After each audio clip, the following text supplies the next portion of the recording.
This video has been brought to you by Fanatics, the world's #1 spot for licensed merchandise for the NFL, the NBA, WWE, the MLS, and all the major UEFA football clubs such as Man City, Real Madrid, PSG, Bayern Munich, oh yeah, and Arsenal. Sign up and save with exclusive discounts on many items. Get money back every time you purchase an item, plus the more you buy, the more you save. Shop by brand. Nike, Adidas, New Era. Be sure to find the coolest gifts for everyday living when shopping with Fanatics, a fan's best friend for a reason. So what you waiting for? Click on my promo link in the description. Free delivery if you live in the US. Deliveries elsewhere will vary. Remember, you get money back with every purchase you make, only if you use my link. Thank me later.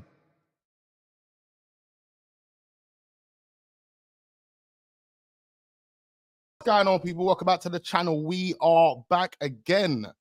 It's Monday brunch time, ladies and gentlemen. I hope every single one of you are doing well. We are going to be diving in. There's a lot to actually run through today.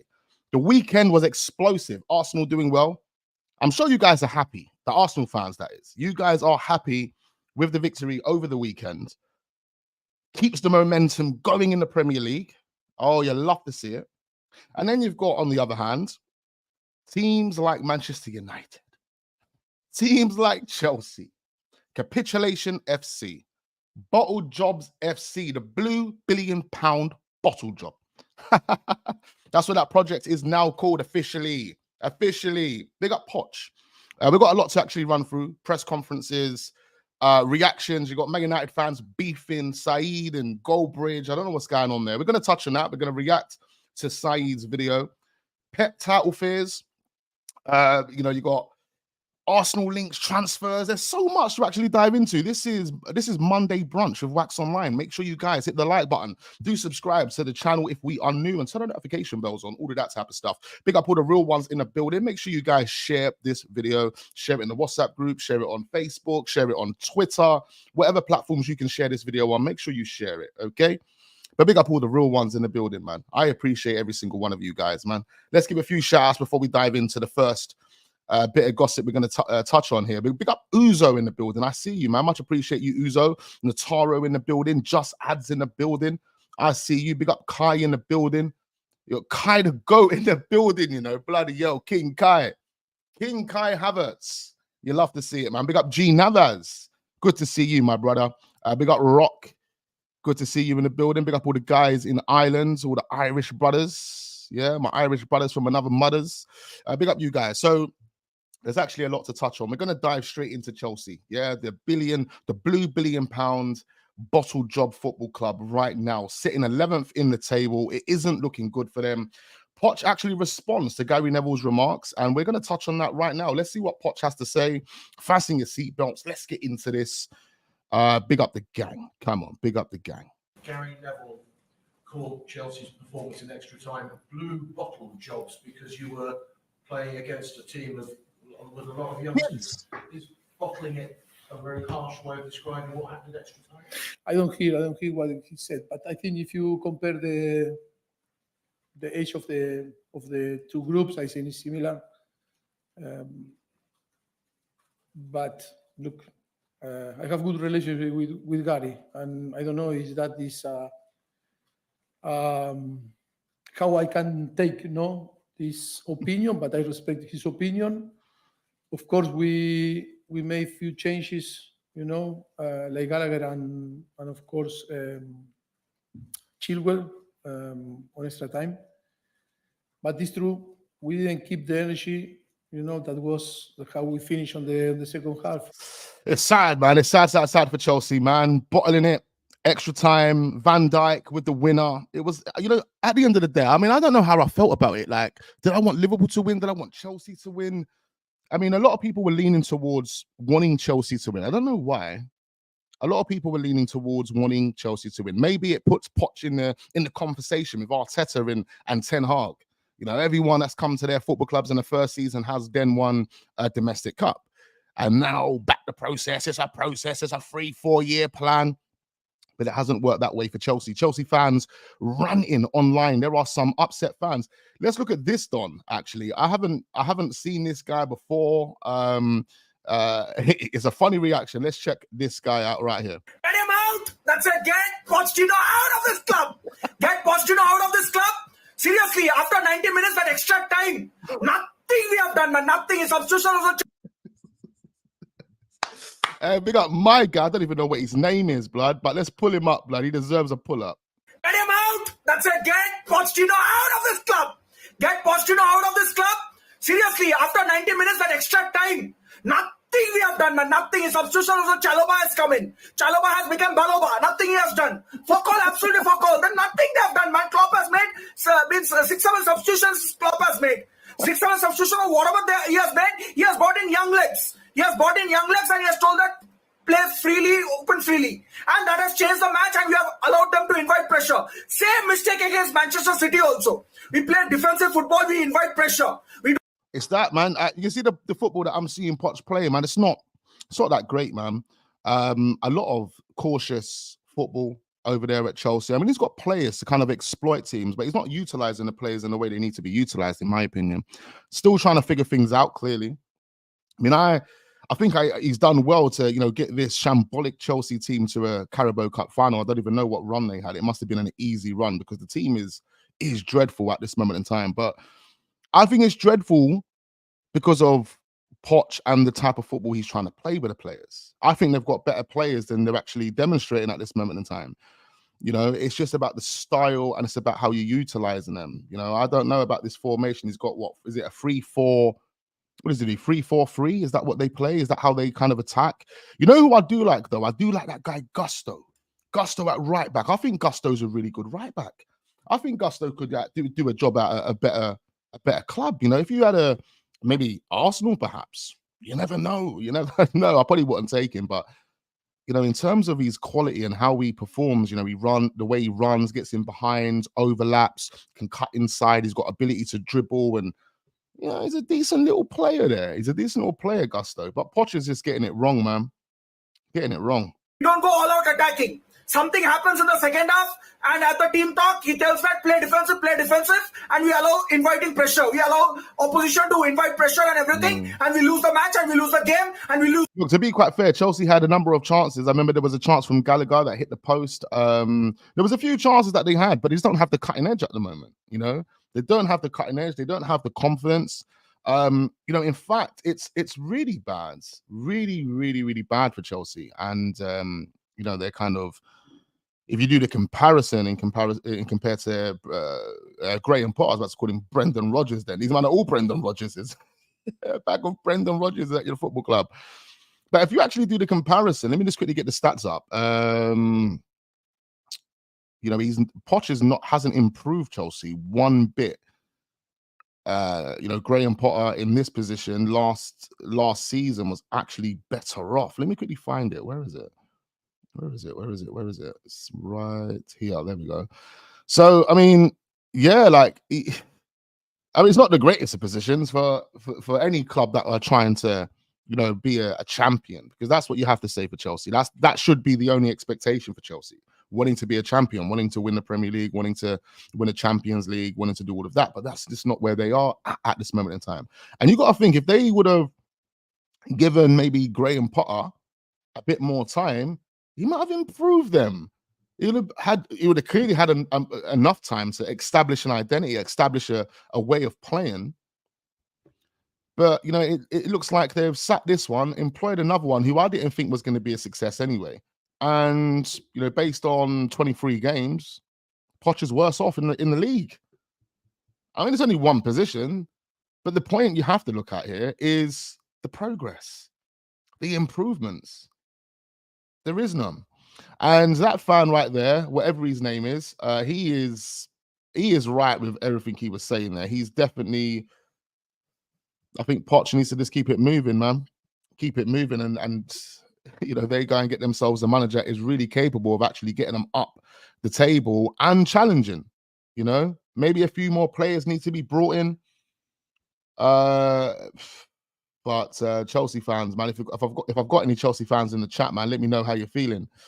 Let me know how you're feeling. Moving on to Poch. What did Poch have to say? I got taught outside that there's an English phrase: "You don't win trophies with kids." I didn't know that. Yeah, right in you. It's It is in my a longer career than mine. And this is it, more than ladies and 20. gentlemen. I just, we have debates in the WhatsApp group, don't we, about kids and so on and so forth. But Klopp is proof that he's more or less in the Carabao Cup played a bunch of kids. He's giving kids debuts in this Carabao Cup, and they've gone on to win the Carabao Cup. There's a lot of excuses as to why Mikel Arteta doesn't play kids. Let them develop. They're not good enough. This, that, the other. But Klopp is living proof that you can trust the kids. You can bring them in. Them way there. You can. Because how do you find the next Ronaldo? How do you find the next Messi? How do you find the next player if you don't trust the youth? You got to trust the youth, man. Big up Abdullah in the building. 19 likes on the video, says static. Make sure we get those likes up. Big up my guy Blacks in the building, says, yo, Wax, what you saying? You jumping online after? You know what? I might even give you a few hours, my friend. Big up my guy Roy, says, Wax, a week may laugh here, pull it up. Hey man, Poch. And then man, are just under pressure right now. Under pressure. And you love to see it, man. Chelsea are back to being Chelsea, the Chelsea that they were before Roman Abramovich took over. That Chelsea FC that were winning Champions Leagues, that were doing up domestics, doing up Premier Leagues, that was Roman Abramovich FC, blood. That's what these man forget. That was Roman Abramovich FC. Since he's left, you man ain't the same team, blood. You man weren't the same team prior, and you man ain't the same team post. That's it. That's it. And Big Benny Bowley, he's got a big job on his hands, man, because this is a guy that doesn't fully understand the football game. He doesn't understand it. He's learning on the job. Learning on the job. So if you're learning on a job, man, the best thing to do as an owner would be to bring in an experienced manager. If I was Chelsea right now, I'll go straight for Jose Mourinho. That's what I would do. He's got a connection with the fans. He's got a connection with the club. One of the biggest connections out of all of the managers, in fact. The biggest legend that they've got out of a manager in Jose Mourinho. So, go and get Jose Mourinho, put him in there, get the players back on side, get them playing a good enough football to climb the ladder, let Jose Mourinho go and get his players, and then bang, bang, boom from there. Then way there.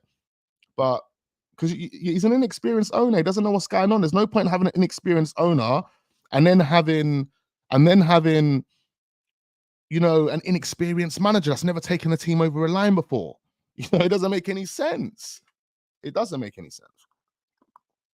So let's see what they do, man. Big up Salvatore in the building. Big up Afsa. Big up all the guys that are slowly but surely joining the stream. Big up you guys, man. But yeah, Poch done his thing with the kids, and obviously it just goes to show that the proof is in the pudding. You can win stuff with kids. You can trust your kids. Even Ten Hag. Even Ten Hag is doing it, and I don't even want to bring this to Ten Hag, but all managers are putting trust in their kids. You can win with kids. You can win trophies with kids. That's what these men are proving right now. So Arteta, let's hope he starts putting some more faith in the kids, man. It's good to see him give Waneri some minutes the other day, but let's see if he can put some faith in the kids and play them a bit more. See, if we would have been able to slap up Porto the other day and really put them to bed, maybe 3-1, 4-1 in the home leg, we would have been comfortable with playing Waneri with Declan Rice. Come on, man. It would have been easy. Giving him a little 56 minutes, little 60 minutes, and then taking him off and brought Jorginho on to kind of solidify things. Easy, man. But yeah, that's not the route we went down. What do we have next? Let's actually move on to Pep Guardiola, because Pep Guardiola is moving shook right now. He doesn't actually know what's going on. He's only 1 point behind Liverpool. So it's not like it's a massive difference there, but there's pressure. There's a lot of pressure. And when you've got Arsenal playing the way they're playing, when you've got Liverpool playing the way they're playing, listen, it puts a lot of pressure on Pep Guardiola. In his last press conference, let's listen to what he had to say. We play against Brentford. And Brentford is dentist. Let's go to the dentist. Brentford is dentist. It's going to the dentist. He's basically saying, listen, it's a place that you don't want to go. You don't want to go to Brentford. It's pressure. there is a lot of pressure going to Brentford, man. Brentford ain't a team to be reckoned with. They've had a poor run. However, they're getting their players back. Ivan Toney's back. Wisser's obviously back. They're going to have Mbueno back from his injury. He should be back in the next week or so. So they could have players back, and it's definitely a difficult ground to go to. But one thing I'm going to say about Pep is right now he's under so much pressure because he thinks a lot. He is someone that thinks, and I think he's been looking at Arteta especially. He's looking at Liverpool and Arsenal, but he's looking at Arteta especially, looking at what Arteta is doing, and I think he's behind the scenes become obsessed. He is literally watching every single move that Arsenal make. He is scrutinizing every single move that Arsenal make because he wants to make sure that he finds a way. He finds a way to get Man City over the line. And by getting Man City over the line is obviously beating Arsenal and beating Liverpool. I believe they still have to play Liverpool. But I think he's slightly panicking. I think he is slightly panicking. He's under a lot of pressure. He's got multiple competitions at the moment that he's juggling. Champions League, FA Cup as well. You know, he doesn't want to go... is he out of the FA Cup? Are they out of the FA Cup? Can someone comment down below? I'll check that in a sec. I think they might be at the FA Cup. I could be wrong. Only Arsenal would be at the FA Cup this early on in the competition under Mikel Arteta, obviously. But I think he's really feeling the pressure, and he's trying to figure out a way on how we can overcome Arsenal, overcome Liverpool in this second half of the season, as well as juggle the Champions League. Being the Champions League winners, you want to at least be runners up at a bare minimum. But I know Pep wants to win that as well. He doesn't want to be runners up. He wants to win it. So there's a lot of pressure on him. So it might get to a point, and this is how Arsenal stand a chance. It might get to a point where Pep Guardiola decides, I'm going for the Champions League over the Premier League, or I'm going for the Premier League over the Champions League. Either one, whichever one he decides. It might be the Premier League. I reckon he might say, I'm going for the Premier League over the Champions League. If he goes for the Premier League over the Champions League, then there's a chance Arsenal can win the Champions League. But there's still a chance Arsenal can win the Premier League, even with him in the race. If one or two injuries creep in, one or two sour results, we're in there. And I think with the amount of pressure he's putting himself under, I think there could be a moment where he buckles. Another thing I've realized as well with Man City is that they're not scoring a lot of goals. They're not scoring a lot of goals, and that could be a main problem for Pep Guardiola. That could be something that he's actually looking at. Oh shit, Liverpool, Arsenal, they're scoring a bag of goals at this moment in time. By the end of the season, it might come down to GD. We could all be on, let's say we're all on 90 points. Let's say all three of us finish on 90 points as an example. If we all finish on 90 points, it then boils down to GD. If it boils down to GD at that point on the current basis of how Arsenal and Liverpool are playing, then Man City are out of the race. Man City lose. They finish third. So these are things that Pep Guardiola definitely is looking at. And thinking without about. anesthetic. Without anesthetic. Let's pull him out. Let's pull him out. Play against Brentford. And Brentford is dentist. Let's go to the dentist. Let's pull him up again. He's crazy the way he says that. Brentford is dentist. Dentist with no anesthetic. We play against Brentford. And Brentford is dentist. Let's go to the dentist. Without anesthetic. He's there. And do you know why we play against Brentford? We played the World Cup in Saudi Arabia. The 2 games. The schedule is... They beat them. Brentford was the only team to beat Man City last season. How many games did Man City lose? I think 3 or 4. But Brentford was the only team to play Man City twice last season and beat them twice last season. So even just on that basis, Pep fears it. He's fearing Brentford. He's thinking that's our bogey team. Like Brentford is clearly the bogey team. So we're all Brentford fans when these Dons play Brentford. When do they play Brentford? When's the game? When's the game? Have they played already? Am I that behind? Or they just played Bournemouth. They beat Bournemouth 1-0. It wasn't Brentford. So we don't have time. I see the schedule 3 days, and after Tuesday to Sunday is a lot, and after have Champions League, and after have another ones, and come now the big mountains, United, and maybe I don't know, FA Cup of Brighton, and after Liverpool. So they asked it in the FA Cup then. And Arsenal, Aston Villa. Aston Villa. He's putting Aston Villa in there. Trust me, Aston Villa in the race. Also won 4-2 over the weekend, for those that don't know. Unai Emery is still trying to build. Had a few sour results over the past couple of weeks, but still trying to build something. He ain't trying to fall off. I think Aston Villa definitely are in the Champions League race right now, not the title race, Champions League race. So yeah, welcome. Still we are there. But you still have to fear them, because if they're in the Champions League race with 5th and 6th, you know, they're a team that are going to be on it when they do play a Man City, of course. Behind after being champion for everything, so that's good. So I thought, I don't know what's going to happen. My players after win everything, how they will react. Mm. Oh my God. Better than that is impossible. Better than that's impossible. I mean, he's already saying right there that, you know, he's not too sure if he's Man City are going to perform to the level that they performed to last season, you know, and rightly so. But that's him fearing that he's going to lose this title. He's not going to be able to get the players to that level, you know. Champions League football, Premier League football, FA Cup football, injuries as well. You know, Haaland doesn't look the same. Like, what's happening? You know, you're relying on Phil Foden, this young player. You know, like, it's going to be difficult for them. Wax, they beat Brentford twice and beat them 3-1 away and 2-0 at home. Haaland with both goals at home last week, Tuesday. They are away to Luton tomorrow at 6 a.m. So they beat Brentford. Is that last week? So you're telling me this is old? Oh my God. Imagine I thought this was like this weekend. But no, last season they did Brentford did beat them twice, isn't it? So yeah, they fear Brentford, man. They fear a lot of teams. Wax Magic, I've been watching this Muniz from Fulham. He's fire. He does look all right still, man. I watched him over the weekend. He does seem okay. He does seem okay, man. You know, I personally wouldn't be looking at him for Arsenal. But yeah, man. All right, cool, man. So let's just touch on some Arsenal news before we actually get to you know, this beef between Saeed and Mark Goldbridge. Make sure we are hitting the like button. Do subscribe to the channel if we are new. Turn the notification bells on, all of that type of stuff. So there's a lot of news coming out today. Various different reports about Arsenal. You've got Newcastle are planning to make an opening bid for our Arsenal target, Amadou Onana. So, you know, that's Barcelona also interested. Arsenal continuing to keep tabs on the player. Victor Osimhen still being linked with a move to Arsenal, ladies and gentlemen. I don't really want Victor Osimhen at Arsenal, man. I have to be totally real. Let me get the report that's being published. Something was being published about Victor Osimhen today.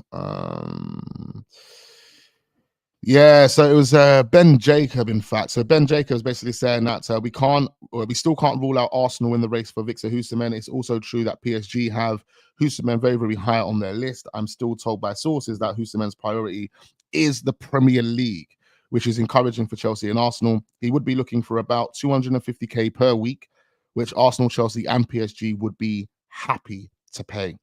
I don't know how he knows how that Arsenal would be happy to pay 250k a week. Maybe it's an assumption based on what we're paying other players. But I'm not too sure. I don't think I would be overly keen on Victor Osimhen. You know, he scores goals, but I don't know, man. I really don't know. What you guys telling me? Like, would you guys be keen on Victor Osimhen over the likes of a Dusan Vlahovic or over, you know, any other striker that's out there? Lautaro Martinez, he's once again being linked with a move away from Inter Milan.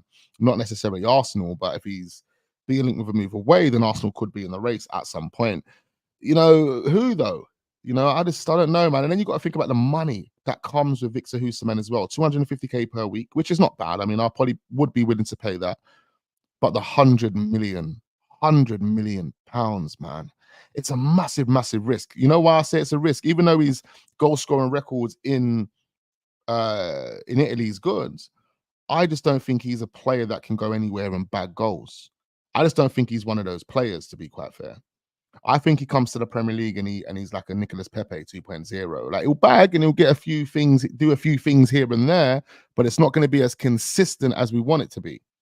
You know, then way there. Big up Naga, he says it's a no for me. Man City won 1-0 against Brentford. You know, the maddest thing is I should have known that because we looked at Man City's fixtures the other day. It was Bournemouth 1-0 and Brentford 1-0. I do remember that now. I'm so stupid. They are still in the FA Cup. Yeah, Man City is still in there. We should be in there, but unfortunately, Arteta doesn't know how to get past the third or the fourth rounds of the FA Cup, unfortunately. You know, and that needs to, you know, you have to question that. Or you have to flipping question that. Only 28 likes on the video. Not a lot of people locked into this stream, to be quite fair. Monday brunch, and everyone's doing what's working, perhaps. Unfortunately for them, they're missing out on some great content. And fortunately for me, I can work whenever I like to work. You know, and that's the great thing about being your own boss. You understand that? All right, let's move on from here. Zinchenko and Thomas Partey, both hoping they can return to the Arsenal squad for the Sheffield United game. And it's mad again. We're going to lead up to, you know, hoping that Thomas Partey is going to return. And then what we'll see is Thomas Partey not return. Zinchenko probably will return before Thomas Partey. And they'll keep leading us along. You know what? I hope they're not. I hope there is some truth to Thomas Partey actually returning. But since September, October, since October it was, October, November, that's all we've been told. Thomas Partey on the verge of returning, he doesn't return. Thomas Partey on the verge of returning, he doesn't return. Thomas Partey looking good, ready to be in the starting lineup for so on and so forth. Thomas Partey doesn't return. It's annoying, bro. And now we've got this one, and he's telling man Zinchenko and Thomas Partey both hoping they can make a return against Sheffield United. How many times has Partey returned to training? LOL. This is what I'm saying. Big up my guy Josh. This is what I'm saying. Like, it's a joke. And then even the other day, let me see if I can find this. Let me see if I can find this. Because even the other day, when Mikel Arteta was questioned about Thomas Partey, he looked shook. I want to find it. Let's find it. Let's find it. Make sure we are hitting the like button, ladies and gentlemen. I appreciate every single one of the real ones in the building that come and check this channel out every single day. We appreciate you, man. Let me see if I can find it. So, Mikel Arteta, Thomas Partey. There must be the video. The video's got to be there. This is only a couple of days ago. Let's go to the media. Is this the one? All right, yeah, found it. I found it. Okay, let's move straight over to this, right?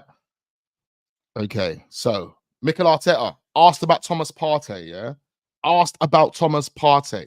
Now, what I want you guys to do in this, I just look at his face. He looks happy. He looks comfortable. He looks ready for the question. He doesn't actually know what question's coming, as we do know. I just want you to watch his face, watch his throat, watch that he swallows, takes a big gulp of saliva. If you understand body language, you understand why he's done that. It gave him time to think, right? If he knows what's wrong with Thomas Partey, he knows what's wrong with Thomas Partey. He can pull it on the table. But he knows the truth about what's going on with Thomas Partey. I'm not saying anything, but he knows what's really going on with Thomas Partey. And therefore, when he's asked a question, or anytime he's asked a question about Thomas Partey, he has to he does this thing with his face. He swallows, he takes a lot of saliva, pause, and he has to make something up. He's lying. Exactly. That is exactly what he's doing. That's what he's doing. So let's just watch this. I'm going to pause it very, very quickly. I just want you to watch up until our pause, ladies and gentlemen. Okay. Partey obviously trained. So you see his face, his eyes light up. But didn't travel. All right. Yes, there's so much more to this. All right. Let me just pause. Let me bring it back. Watch very closely, ladies and gentlemen. Partey obviously trained, but didn't travel. Yeah. Porto. Available for the matchday squad tomorrow. Yeah, so look, I'm going to pull it up again, yeah, because obviously I'm sharing this off Twitter. The video is moving in, but I'm sure you guys see it. As soon as you hear, just wait till you hear Thomas Partey and then look at my man's body language, okay? Partey obviously trained, but didn't travel. Yeah. Porto. Available for the matchday squad. He looked shook. He looked nervous. He was thinking there on the spot, oh shit, Partey questions. Let me breathe. Let me make sure I get this one right. And I think, you know what? You see with Partey as well, yeah? I think Partey and everyone behind the scenes, the big gulp, you see the big gulp as well, exactly that. I think Partey and Arsenal, everyone behind the scenes actually knows what's going on. So you can sit there and lie and no one's going to feel any type of way about it. No one's going to feel any type of way about it because we all know what the crack is. And I'm talking about the guys behind the scenes. But when you're on camera, in front of millions of people, you need to be very, very careful of how you approach and how you answer certain things. So you can just tell, and I'm going to pull it up for the people that are joining late, yeah, or the people that have been dashed into an advert. Yeah, let's go again. Partey obviously trained, but didn't travel. Yeah. To Porto. Available for the match. He said, "Yep." It's like the way he was breathing there. It's like, flipping hell, this one. No, stop telling me about Thomas, blood. I don't want to talk about Thomas. Stop telling me about Thomas. You know, them way there. Why do you have to tell me about Thomas? Fuck's sake, I can't wait till the summer. I can't wait till the summer when this guy's done, gone, get out my club. I'm telling you that. But at the same time, like I told you guys before, as a football club, they have to protect their asset. They can't make sure any of this information is leaked or known, or like, do you understand? Because they want to sell Thomas, they want to make sure they get enough money for him, and they want to protect their brand. They need to protect their brand and protect all of their businesses, bro, all their endorsements that we're getting. We need to protect it. If word gets out that this guy is then bro, that's going to be detrimental to what we're trying to achieve financially at the football club. So we have to keep this one under the radar, my guy. Let's pull him up again, Mr. Mikel Arteta, the fraud. Partey obviously trained, but didn't travel. Yeah. Porto. Available for the match day squad tomorrow? Let's see. We have another session today. Obviously, he's been out for many months now, and we need to really nail the timing and when he has enough in the time to compete. But I think it's very close. Very close. Sure. Hey, man, that is just it's so bull, man. I hope it's not. I literally hope that Thomas Partey returns and we get to see Thomas Partey at Arsenal again. But, you know, there's a lot there just in that little bit that tells me all I need to know. And I think if anyone understands what's going on, you will also understand what's going on. You'll also understand it, man. You know, everything needs to be kept all like, hey, but really and truly, it's like there's a difference. There's a big difference. Anyway, so yeah, Thomas Partey and what's his name? Zinchenko could be returning. Let's see what happens. Will they return to Arsenal? Zinchenko obviously will be, but will all the other TP take profit? That's the only TP I know, but the only TP I know is called take profit. Okay.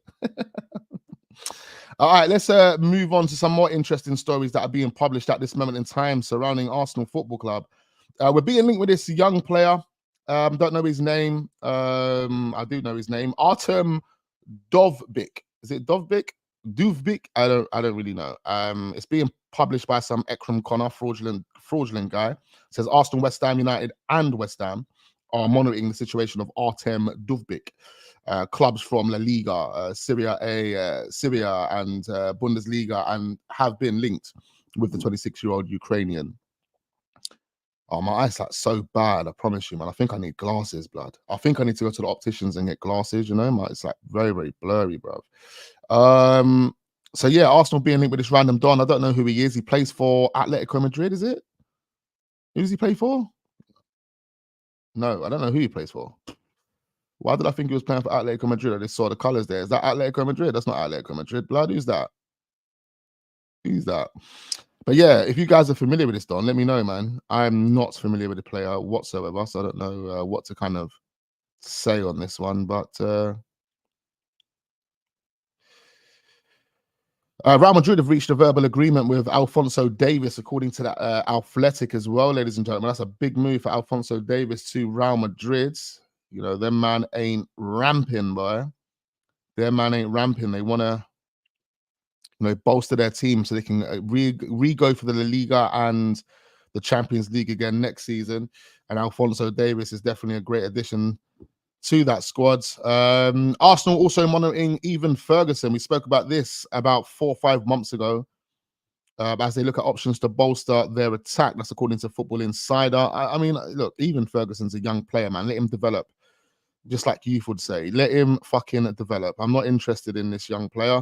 He could go on and be an incredible player in the future, but he plays for Girona, Wax. There you go. That's, you know, I don't really watch La Liga football, blood. Girona have done extremely well.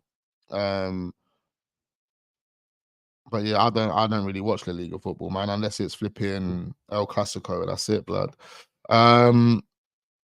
But yeah, this Don on the screen right now, Arsenal are apparently looking at him. I'm not too sure. I'm not too keen.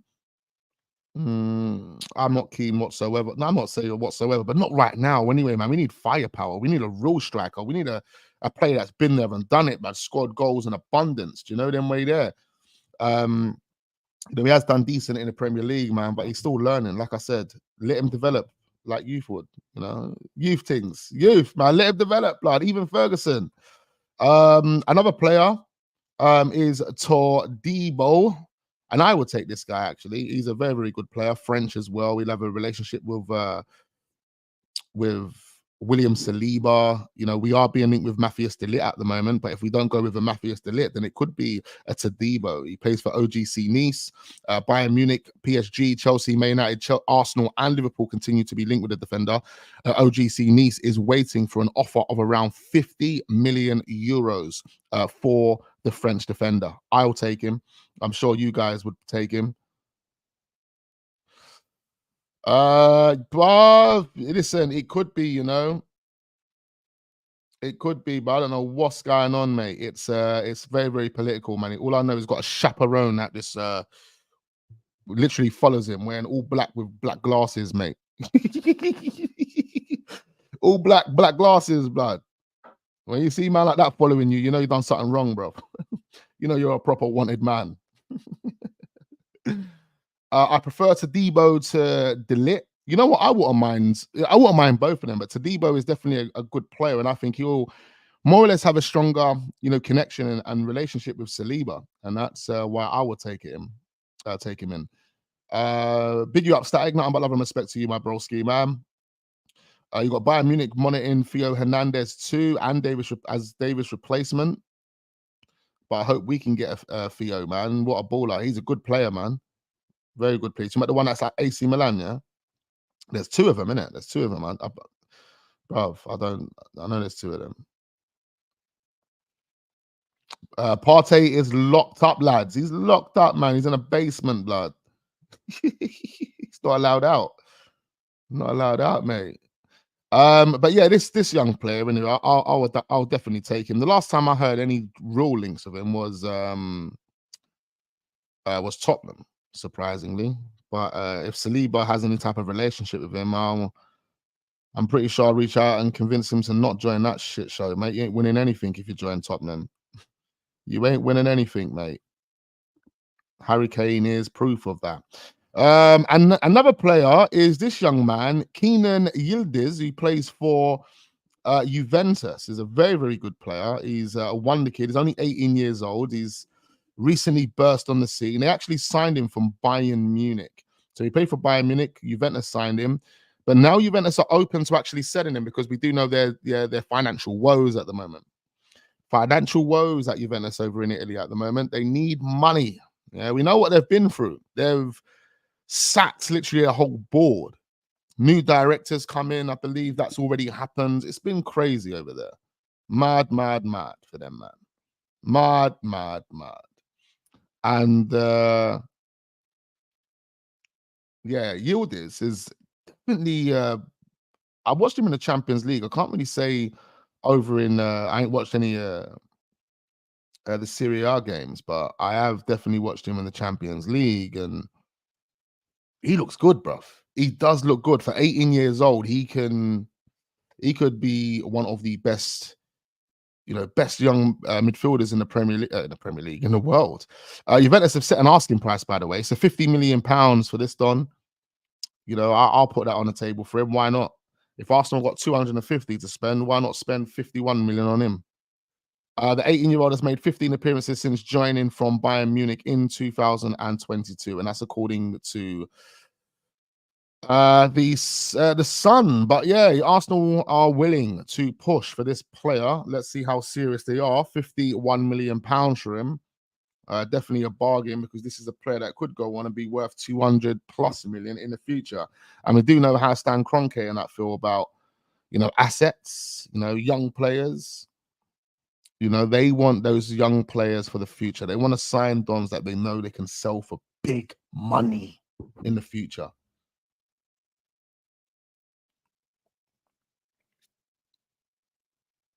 What about Chiesa? I'm taking him all day long, bruv.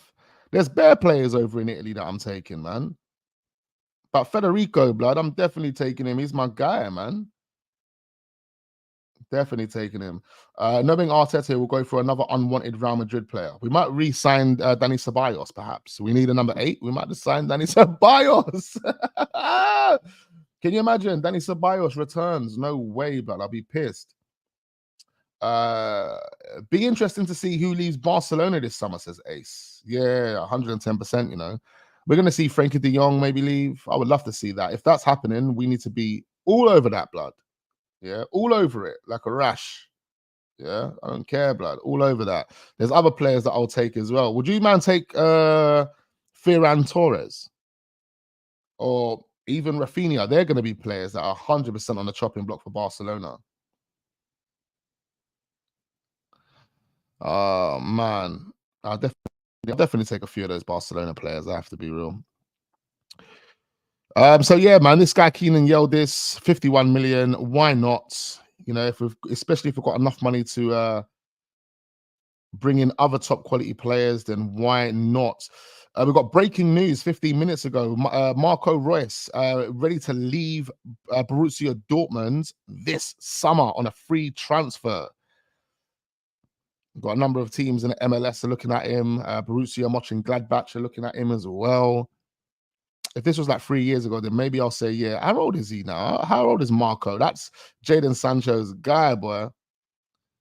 I was watching an interview of Jadon Sancho when he went back to Dortmund. He didn't stop speaking about Marco. It's like, where's Marco, man? Where does Marco sit? I need to sit where Marco sits. I was like, blood, leave Marco alone, cuz. Leave him alone, blood. Okay, let's move on from these frauds. Let's move on. What we got going on here? Arsenal yet to drop points in the Premier League in 2024. You love to see it. Come on, man. You love to see it. Got another underwhelming link here. Arsenal being linked with Brian Brobe. Is it Broby? Fucking robbery, mate. It's daylight robbery there. I do not want this Ajax fraud. Arsenal are being linked with a 22-year-old. Clubs from the Premier League and the Bundesliga have been linked with the Dutch player. I don't want him. He was being linked with Man United a little while ago. I don't want him. This is a player that I would take, though. Joshua Kimmich. Joshua Kimmich looks set to leave Bayern Munich this summer. Barcelona, PSG, Arsenal, Man City, Liverpool have all been linked with a 28-year-old German. I would 100% take Joshua Kimmich. That is a number 6/number 8 that we are missing in this team right now. You put Joshua Kimmich in place of Kai Havertz, then it's next level cooking. Next level cooking, I'm telling you. Next level cooking if we was to bring in Joshua Kimmich. I would 100% back this deal. 28 years old, got the experience, won the Bundesliga, done so much, man. Done so much in his career. This is a player that would come in and be really, really influential. Super duper influential, mate. And that's what we need, man. We need these type of players. And this striker as well, man. I'm so surprised that no one pounced on Gyökeres.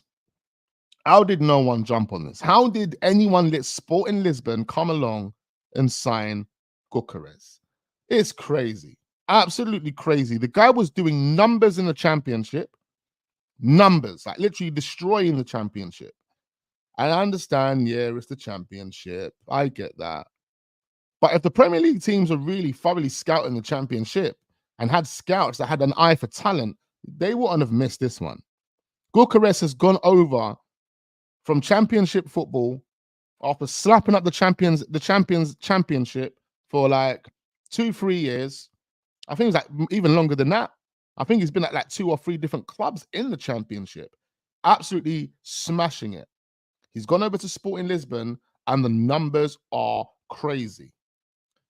40 GA blood. 40 GA in February. 40 GA in February. How did any Premier League team miss this one? How did a Premier League team miss this one? I don't know.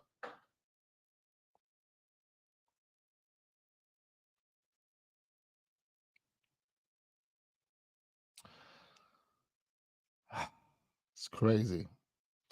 Joshua Kimmich is too small and immobile to play DM. There's a reason Tuchel wanted to sign Declan Rice. Well, to be quite fair, I wouldn't even play Kimmich as a DM. I wouldn't even play him as a DM. If you go and watch Kimmich is a deep lying playmaker. You wouldn't even play him as a DM. The reason why he would fit in as a DM at Arsenal is because we're controlling possession. We're barely under pressure, so he doesn't need to worry, bro. Fuck what Thomas Tuchel was thinking. Thomas Tuchel ain't producing what Arsenal was producing right now. Yeah. If he played as a 6 for Arsenal, he wouldn't have those problems because all he'd be doing is receiving the ball and just licking it left, right, and center. He's got one of the best passes in the game. I'm talking about Joshua Kimmich. One of the best passes in the game. I would personally play him as an 8. I would play him in the Rice that we saw in the role that we saw Declan Rice play over the weekend. That's where I would play Joshua Kimmich. He's a baller, blood. He will find a pass. He will find a pass with his eyes closed. He's one of the best passers of the ball in world football. And that's what we need right now. That's what we need. That's what we really lack. We're relying on Jorginho to do that work for us right now. A real passer of the ball. No. Big up Jorginho. He's done a fantastic job. But if we want to play the way we've been playing, we need a Joshua Kimmich in the team because Joshua Kimmich will open up every single door in a. Come on, man. Every single door will be opened, bro. Every single door. The guy's oh man. Like, I think he's got the ability to do so much in the middle of the park, and I like Kimmich, bro. He can defend, he can attack, he can do it all, blood. He can do it all, man. I don't care what Tuchel says. Tuchel don't have a fucking clue, blood. Tuchel don't have a clue, mate. But this done on the screen, 40 GA is absolutely crazy. I don't know how no one in the Premier League, coughed this one up. Jumped on this one from the get-go, blood. This doesn't make any sense, man. It doesn't make any sense. I know he's gone over to Sporting Lisbon to do a mad thing. All right, cool. Let's switch over to this fan cam now, man. We got Saeed and Goldbridge having beef. Yeah, so basically what's happened is Goldbridge has put a tweet out. And he's indirecting Saeed and a few other dons, yeah. And he's basically saying, listen, you Arteta dons, you're not fans of my football club. That's what he's saying. You're not fans of my football club. You man don't support Manchester United. You man ain't real supporters of Manchester United, blood. So, I mean, that's what he said. And Saeed had his say. Just want to mention pause. I didn't something. Pause. I did not ask you to play. Okay. Fucking these computers with these. Come on, man. Big up Musa in the building. Now, my love and respect to you, man. Big up all the gooners in the building. Big up all the real ones that are actually sitting there and watching this. Can't say the same for everyone. Yeah. Real ones only. All right. But yeah, Saeed had a lot to say. Let's check out what Saeed had to say in response to Mark Goldbridge's tweets. Just want to mention something, and probably the last time I hopefully mention this clown, yeah, because that's what he is. He's a clown.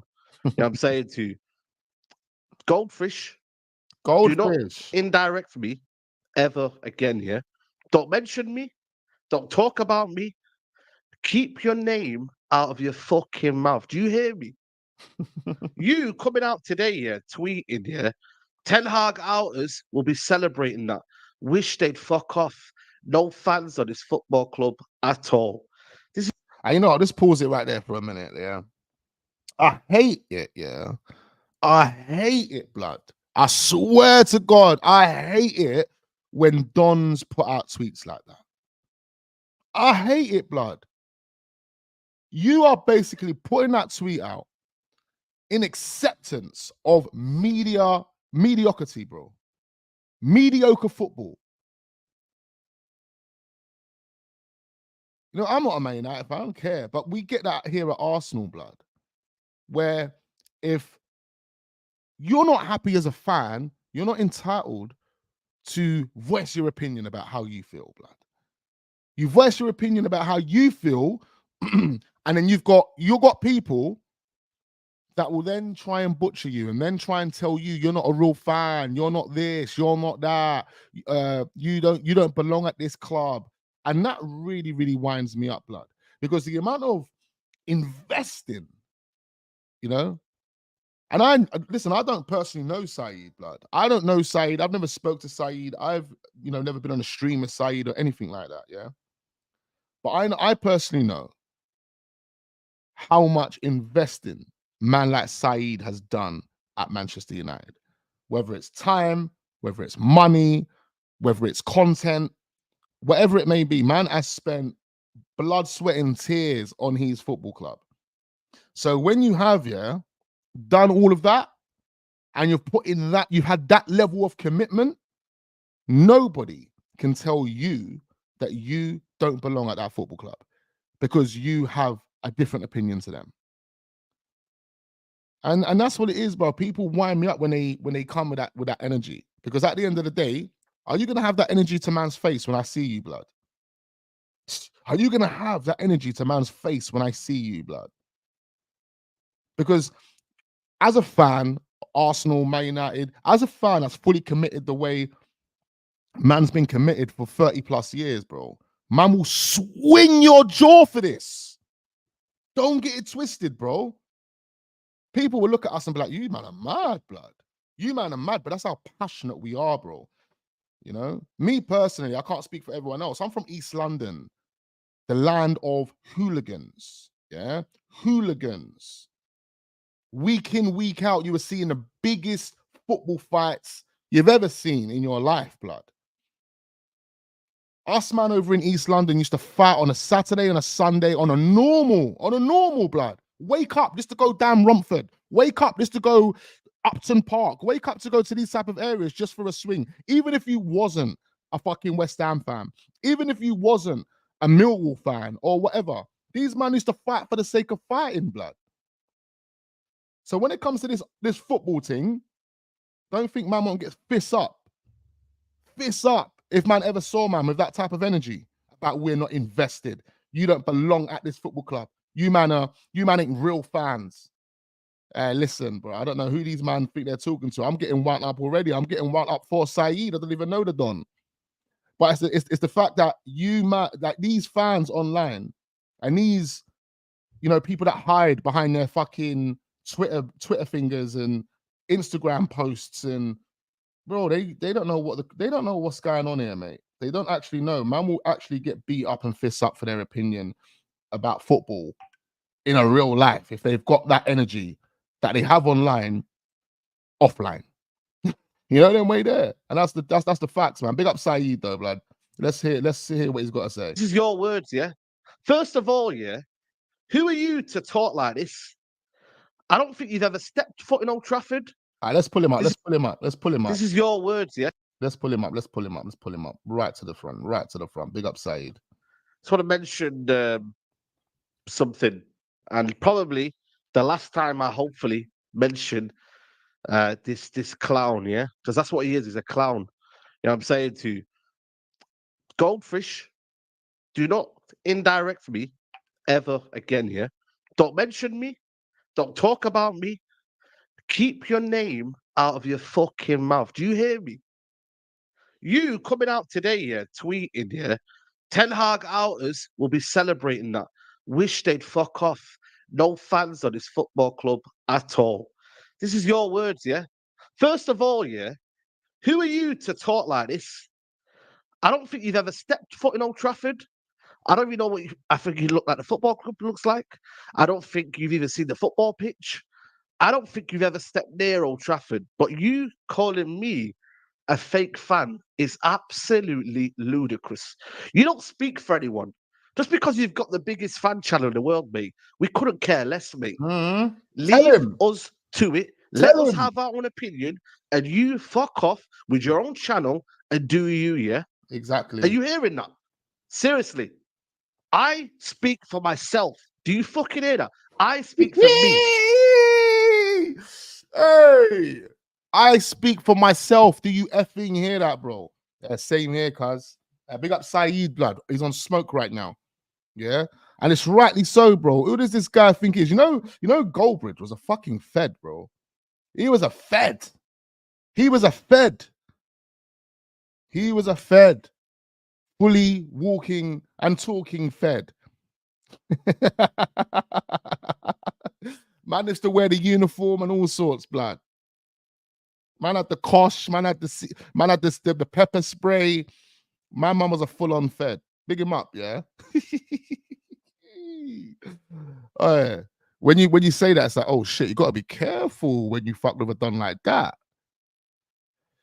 I'll tell you one story. Imagine this. Oh, imagine this. I'll tell you one story before we get back to this. Feds are corrupt anyway. But before, yeah, big up my guy Bless Beats. Anyone that knows who Bless Beats is a UK record producer, yeah. And Bless Beats, he took me out on New Year's for a dinner. I'm chilling with this guy. I don't want this to drag on. Chilling with this guy, and I knew this guy. Like I knew his face from somewhere. Like didn't know where though. Chilling with him. We've had dinner at this nice restaurant in central London. We've brought ourselves back to Brick Lane. We've gone Brick Lane. We've gone to this nightclub, yeah, in Brick Lane. Living life, New Year's Eve, living life in the nightclub.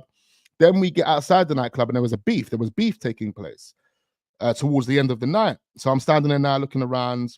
The guy that we went out for dinner with, he's telling me, oh, relax. I was like, yeah, no, I'm good, blood. Like, he said, don't get yourself involved in this. I was like, I'll get myself involved.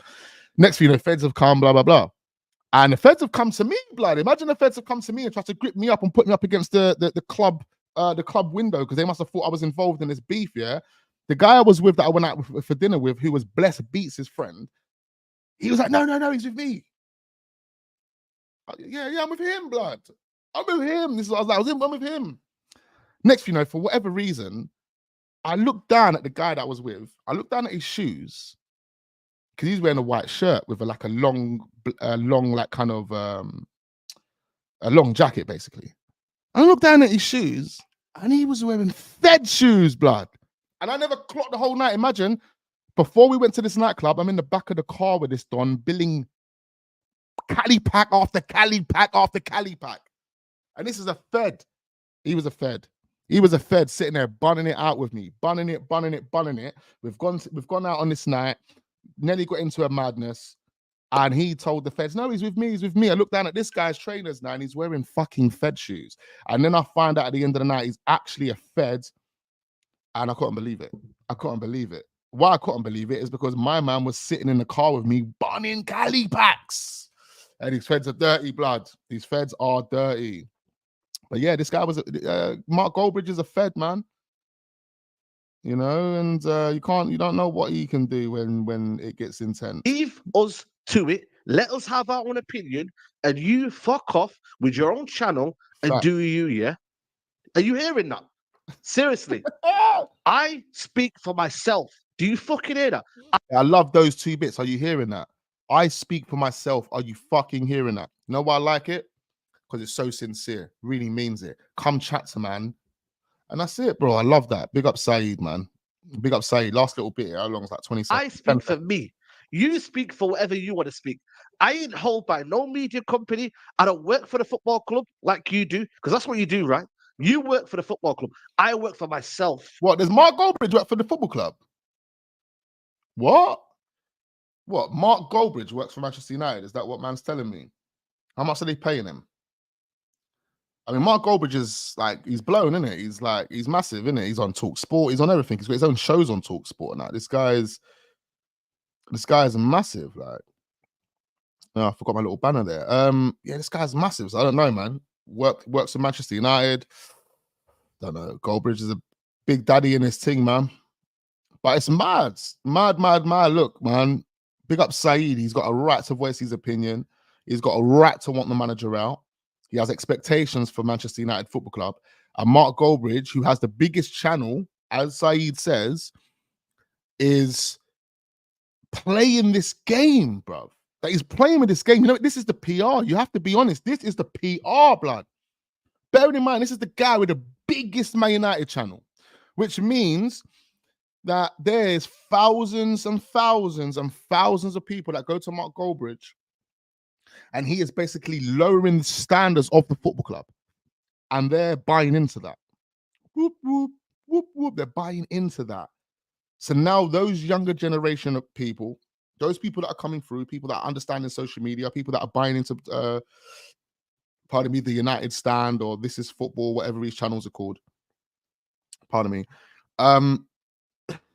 Their expectations get lowered. Their standards get lowered. They then don't demand for a title. They're happy to do a 4-year, 5-year process. They're happy to get behind Egghead because Mark Goldbridge said so. And that's where the PR comes from, ladies and gentlemen. When you've got and it's the same thing with like AFTV to a degree. Big up AFTV. I respect them. And there are bare dons on AFTV that are, you know, more or less on the same wavelength as me. I'm not bare dons, and that's over-exag. There's probably 1 or 2 dons that are on AFTV that are probably on the same wavelength as me in terms of the way we think, the way we feel, what we believe, yeah? And, you know, they've, over the years, done the Arteta thing. They backed that. They really peddled all of that out there to get thousands and thousands of people to really buy into the process at Arsenal. And started the PR train, basically. They didn't start the PR train, but jumped on board with the PR train and continued to peddle that PR. And what that does, it manipulates a bunch of people. You got to think, when you're a big, massive platform, you've got all of these thousands of people that follow you, and you're saying, oh, no, it's okay for Ten Hag to foul. It's okay. It's okay for Fulham to get that fucking, that last minute winner. It's okay. No, it's okay. It's just a process. It's a process, ladies and gentlemen. You've got to give the manager time. You've got to give, you know, when you're really like that, you start losing the traditions of football, really. And the traditions of football is to, especially for a club like Manchester United, especially for a club like Arsenal, over the past 25 plus years, the traditions have been to win. Win. Now you're lowering that, and you're making people accept 4th and 5th and qualify for Europa Leagues and qualifying for Champions Leagues. Remember, with Arsenal, this is something that we can relate to so much because over the years, ladies and gentlemen, we have had the same kind of narratives and agendas pushed on us. Do you know what I mean? So we know, we understand how it works. And that's exactly what Mark Goldbridge is doing. He's carrying out that PR on behalf of the club to keep people financially invested. And it's kind of like you're also basically saying to the younger people, that have their own voices, don't follow this crowd, follow this crowd. Oh, I know these guys, these Arteta routers are going to have a field day. You know, this crowd that are actually easily to manipulate, and they're not even going to question, they're just going to buy into it. Oh, Arteta, they're Ten Hag outers, they don't belong at the club. They're fake fans, yeah. Without actually understanding why their man feel the way they feel. You know, but it is what it is, man. And this is the reason why just be you. Say what you got to say. Don't be afraid to say what you got to say, even if it's a controversial take, even if it's a delusional take, even if it's a take that you might even regret in 6 months' time. Just say what you got to say, man.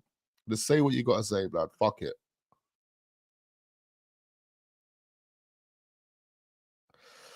By the way, Wenger lowered our standards, not AFTV. Wenger didn't lower our standards, bro. Wenger just works within his means. Like, that's not lowering the standards, man. You know, Wenger, if you want to blame anyone for lowering the standards at Arsenal, you blame the owners for lowering the standards. It wasn't Arsene Wenger, bro. Arsene Wenger didn't control the football club. He didn't control the football club. Arsene Wenger was given tools to do his job, and based on the tools that he was given, they weren't good enough to actually do what Arsenal fans wanted. And that's it. And what he achieved with those tools, he more or less overachieved every single season. So, you know, I wouldn't put it down to Arsene Wenger lowering the standards. You know, I put it down, and I didn't even say AFTV lowered the standards. So you have to understand what I'm talking about here. We're talking about PR for the manager. We're talking about a PR for a manager to get behind a manager that not many people wanted to get behind. And when you have a big, massive platform like AFTV, and you're always promoting that Mikel Arteta's X, Y, and Z, and you're putting up these stats, and you're doing this, and you're doing that. What you're more or less doing is you're subconsciously programming people out there to back what Mikel Arteta is doing. Now, there's going to be people out there that's not happy with what Mikel Arteta was doing. They're not happy. That's not, you know, like, obviously it's a part of lowering the standards, but it's kind of different with Arsenal because the standards were where they are now anyway. We were top four, we were doing up top four. Maybe Mikel Arteta's, you know, kind of increased that expectation slightly by the performances that he's put in over the past, you know, 12 to 24 months. So now there is kind of like a standard of no, actually, or an expectation of actually we can win this league. What are we talking about? Just like Ian Wright said over the weekend, like, can you win the title? Of course we can. Why? Like, we have to be in it. Otherwise, what are we doing here? The difference between Arteta is Arteta's had 600+ million to spend in a short space of 4 years. Arsene Wenger had nothing to spend and had to fucking get through it. Come on, man. Come on, man. Top four is a trophy wax. Well, that's what I'm saying. Again, you've taken that out of context, and the media have made it look like it's something else. Bearing in mind, you're talking about an Arsene Wenger who English wasn't his first language. So again, let me break it down for the people that don't understand what Arsene Wenger was talking about. Because if you go and do the research, the investigative research into all of this, you will come to your conclusion, the same conclusion that I've more or less come to, because the only conclusion you can come to. Arsene Wenger in 2012 said winning a trophy, top four, is like winning a trophy for Arsenal, right? So what he was meaning by that is because the questions that were being fired at Arsene Wenger at the time were, can Arsenal win the Premier League? Can Arsenal go for X, Y, and Z? So can you go for an FA Cup? Can you go for a Carabao Cup? Will you win the FA Cup? I think was one of the main questions that was thrown at Arsene Wenger at the time. Can you win the FA Cup? Why don't you win the FA Cup? Now, logic. Let's just take ourselves back to 2012 for a minute. Look at the team we had. Shamak, Bentner, Trevino, Wilcott. Yeah, you're talking about winning the Premier League, yeah? All right, cool. Delusion. On that basis, Arsene Wenger had to do all he can to ensure that Arsenal were generating a certain amount of money to pay off the debts that he was reliable for. Yeah, at this point, he would have been reliable because his name was down on the stadium debt, which means if Arsenal fall under on any payments for the stadium debt, it means Arsene Wenger is responsible. Okay? So that's what you need to understand. Arsene Wenger's name was on that debt. Okay? It's the whole reason why he signed the contract. Okay? So for Arsene Wenger and for Arsenal, the priority was getting top four other than winning anything else, because it was all about clearing the debt. The amount of money that Arsenal were getting for finishing fourth was quadruple the amount of money that Arsenal was getting for winning an FA Cup. So on that basis, for Arsenal, financially, doing top four was like doing a trophy, but he was talking on a financial basis. He wasn't talking literally. This is what people have to understand. It's not about what people say sometimes. You have to read between the lines on what they're really talking about. When Arsene Wenger said top four is like a trophy, he was talking about on a financial basis. Top four, finishing fourth makes Arsenal quadruple the amount of money that an FA Cup makes Arsenal. So, and based on the squads that we have, it wasn't good enough to go for an FA Cup as well as get top four. It wasn't good enough for that. So what do? Do we sacrifice top four, which we need because I'm in a fucking financial crisis with this club and I need to pay off this debt because it's in my name? Or do I win the FA Cup, which don't actually give us any more money than what winning the FA Cup does. So we're not going to get that money that we're going to get in Champions League football for every game that we play, for the group stages, for the knockouts. We're not going. It doesn't make any sense financially for. So that's what it was. And anyone that would have done their research into this would have understood why Arsene Wenger said getting top 4 is like winning a trophy, because he was talking about the finances that come with it. And on that basis, right, I would have preferred, if that was the situation and Arsenal was in a financial mess and the only way we could have cleared that mess is by continuing to get into the Champions League, then I would have taken that over the FA Cup. Why wouldn't I? Because if we never have done that, then we wouldn't be in a financial position that we find ourselves in today. So people ain't looking at this, do they? No, they're not looking at this. Do you understand? We're in the financial position that we find ourselves in today because of quotes like that, okay? Because of sacrifices that Arsene Wenger had to make in order to keep everything going the way it was going, to keep that trajectory to go the way it needed to go. Do you understand? I hope I cleared that up for people that didn't understand it. I hope I cleared it up for people that didn't understand it, because I'm fed up. It really annoys me when people use that as a stick to bash Arsene Wenger with. If they understood the context, if they understood the circumstances, if they understood what Arsene Wenger was really going through, then you'll understand why he had to go for the Champions League 4th position more than winning an FA Cup. He didn't have a squad strong enough and qualified enough to do both. And he was in a financial mess, or the club was in a financial mess, and Arsene Wenger was liable for that financial mess. I'll give you another little fact. Arsene Wenger left in 2018. Why? Because Usmanov was the reason why that financial debt wasn't being cleared and why the financial operation wasn't being increased at Arsenal Football Club. Usmanov was that problem.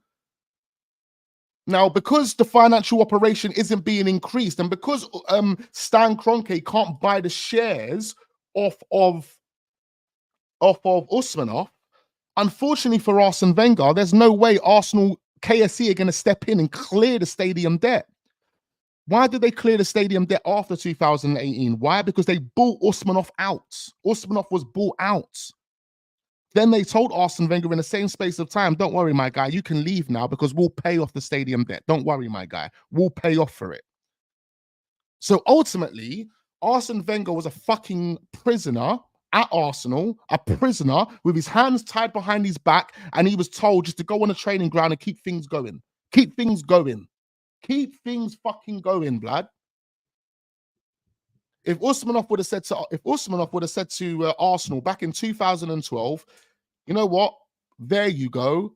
You can take my shares. Arsenal from 2012 would have cleared the stadium debt. They would have been able to give Arsenal the firepower in terms of transfer money that Arteta has received in the past 4 years. And under Arsene Wenger, over that 4-year period up until 2016 or 2017, would have probably won the league, would have signed Benzema, would have had Mbappe, would have signed all the top dons. But the reason we didn't go through that process is because of Usmanov. The reason why Arsene Wenger stayed until 2018 is because of Usmanov. And it's straight up facts. And anyone doesn't understand it, it's because you ain't looked into it. That's all it is.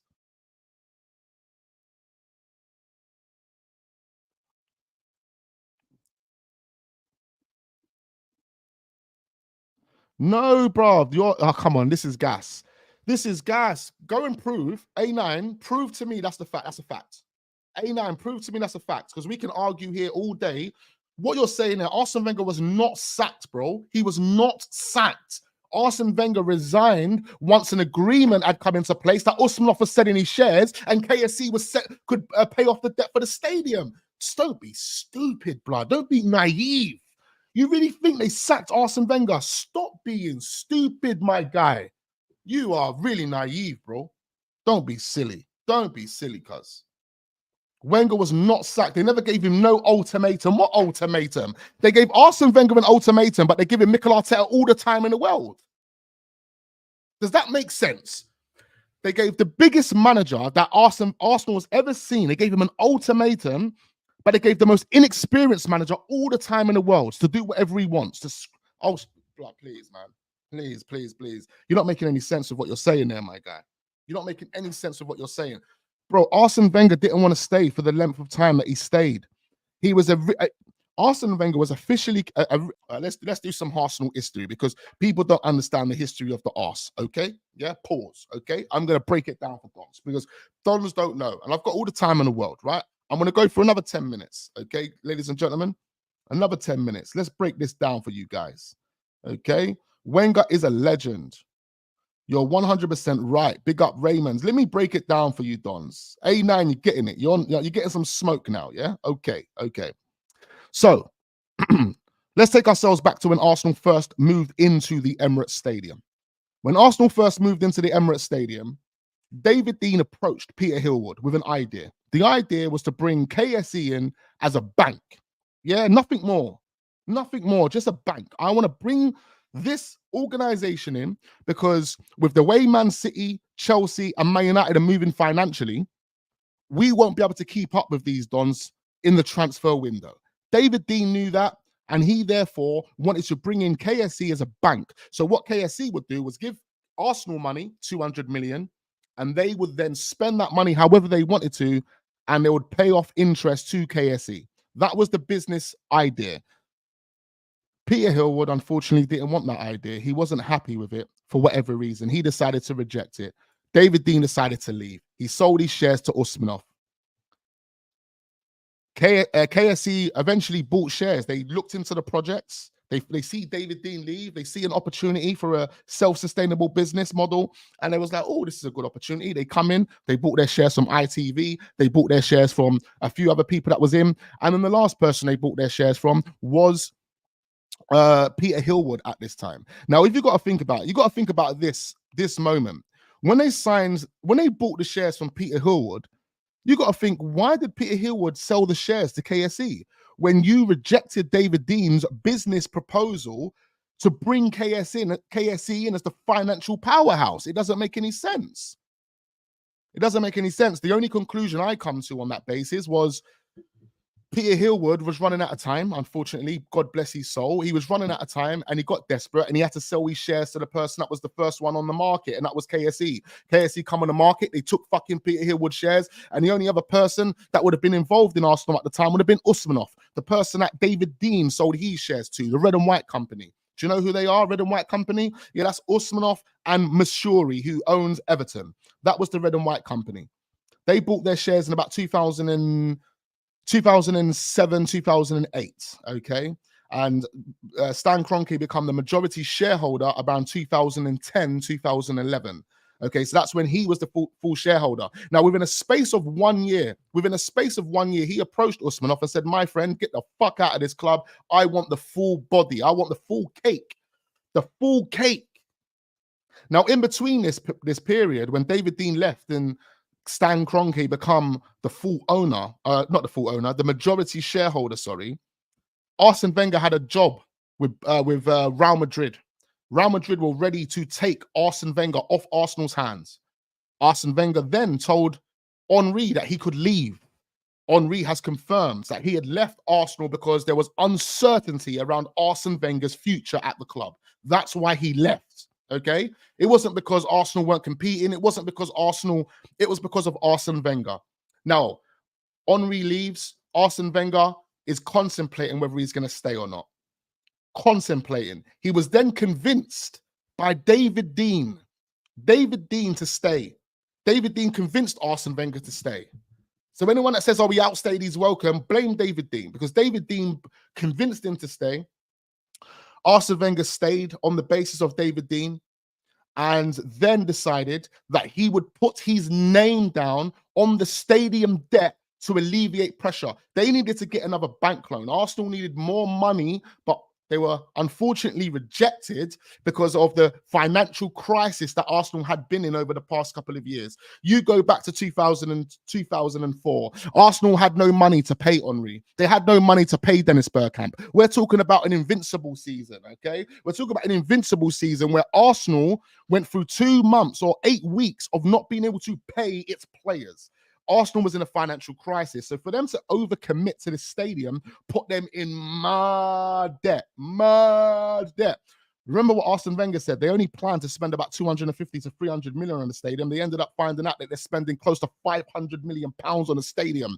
So now when Arsene Wenger is convinced to stay at Arsenal, he was also convinced by the banks and by the lawyers who are dealing with the stadium debts and all the other bullshit that come with the football club, that they would only give Arsenal what they needed if Arsene Wenger, based on his CV, based on what he achieved at Arsenal, based on the numbers and the data that they had for Arsene Wenger, that was the only way they would have give Arsenal what they needed. So therefore, Arsene Wenger had no choice. If he didn't want to see Arsenal suffer greatly, because that was the quote that David Dein actually used, if Arsene Wenger and Arsenal fans didn't want to see Arsenal suffer greatly, then the only thing that they could do is tie Arsene Wenger down to like a 5 or 7 year contract. And it also included his name going onto that stadium debt. Okay? Stadium debt. Now, let's take things to 2009, 2010, when Arsene Wenger officially signed his contract. Around that period, what happened to Arsenal then? Players were getting sold. Every single player was getting sold. Why? Because the debt. Yeah, the debt was too much. Arsenal, their finances were all over the place. They needed help. They needed KSE to come in and save them. They needed it. So when we signed Mikel Arteta, we signed Per Mertesacker, we signed these type of dons, after sacrificing Nasri, Fabregas, Adebayor, literally all of those young gems that we had, Heleb, we sacrificed every single one of them. And then we brought in Mertesacker, we brought in Mikel Arteta, we brought in some dead players that we thought, hold on, why are we signing these guys for? I'll tell you why we're signing these guys, because Arsenal's got no money. You man are sitting there saying it's all on Arsene Wenger. Arsene Wenger's the fucking savior. You man are mad. Again, the story isn't finished. We sign those dons. We get to 2012. We finally see Arsenal get battered by Manchester United. Yeah, 8-2. Absolutely battered. KSE was sitting there thinking, fucking hell, this can't go on for much longer. Usmanov, get in here now, blood. You big fat Russian, yeah? I need your shares. I need them. Sell them. I need them. Yeah? Usmanov was like, bro, who the fuck do you think you are? You ain't getting none of my shares, my guy. So Usmanov rejected. Usmanov rejected in 2012. He rejected. Now you do the timeline. You look at Arsenal from 2012 up until 2018. You look at the timeline. Yeah? Our budgets were being spent on one player and one player only nearly every single season up until Arsene Wenger left. We were only signing one player, and anything else that come through the door was either a freebie, a fucking undeveloped Rob Holding, Callum Chambers, some dead Lucas Perez. Come on, bro. We see what we were signing in that period of time. The reason why we were signing that is because we couldn't increase the financial operation. Because Usmanov didn't want to sell. And if we would have increased the financial operation, it means that Usmanov's stake in the business would have increased. So therefore, when we try and buy him out, it means we've got to spend more money to buy him out. Why would we do that? It doesn't make any sense for us to do that. So until Usmanov decides to come to KSE and say, all right, I'm ready to sell my shares now, Arsenal are going to suffer. And the only way we're going to be able to keep our head above water is if we keep Arsene Wenger here. And that's how it works, ladies and gentlemen. You really think Arsene Wenger wanted to stay here all this time? Arsene Wenger probably would have been done in 2012. If they would have decided that Usmanov was going to sell his shares in 2012, Arsene Wenger might have walked then. But Arsene Wenger couldn't walk until these men sort out their differences. The differences is KSE are the majority shareholder, and this fat Russian doesn't want to leave. So until this Russian don leaves, I am tied here until I'm tied here. It could be another 10 years. It could be another 15 years. You know them way there. Come on. And that's it, bro. That's the facts. That's the facts. Like, at the end of the day, like, you can say, who's to blame for the Leicester title win? Bro, every one of them has to be accountable. And we're talking about the team, we're talking about the manager, we're talking about everybody in that club. Bearing in mind, in that season, who did we sign in that season? Who did we sign in that season? We made one signing and one signing only in that season. We all know we needed a striker. Did we go and get a striker in that season? No, we didn't. We didn't get a striker. If we would have signed a Aubameyang that season, we probably would have won the league. But we didn't sign a striker. What did we do? We got and signed Petr Cech. That's who we signed. Exactly. Petr Cech. That's all we signed. You know why? Because Arsenal couldn't afford money. That's what I'm saying. He was restricted.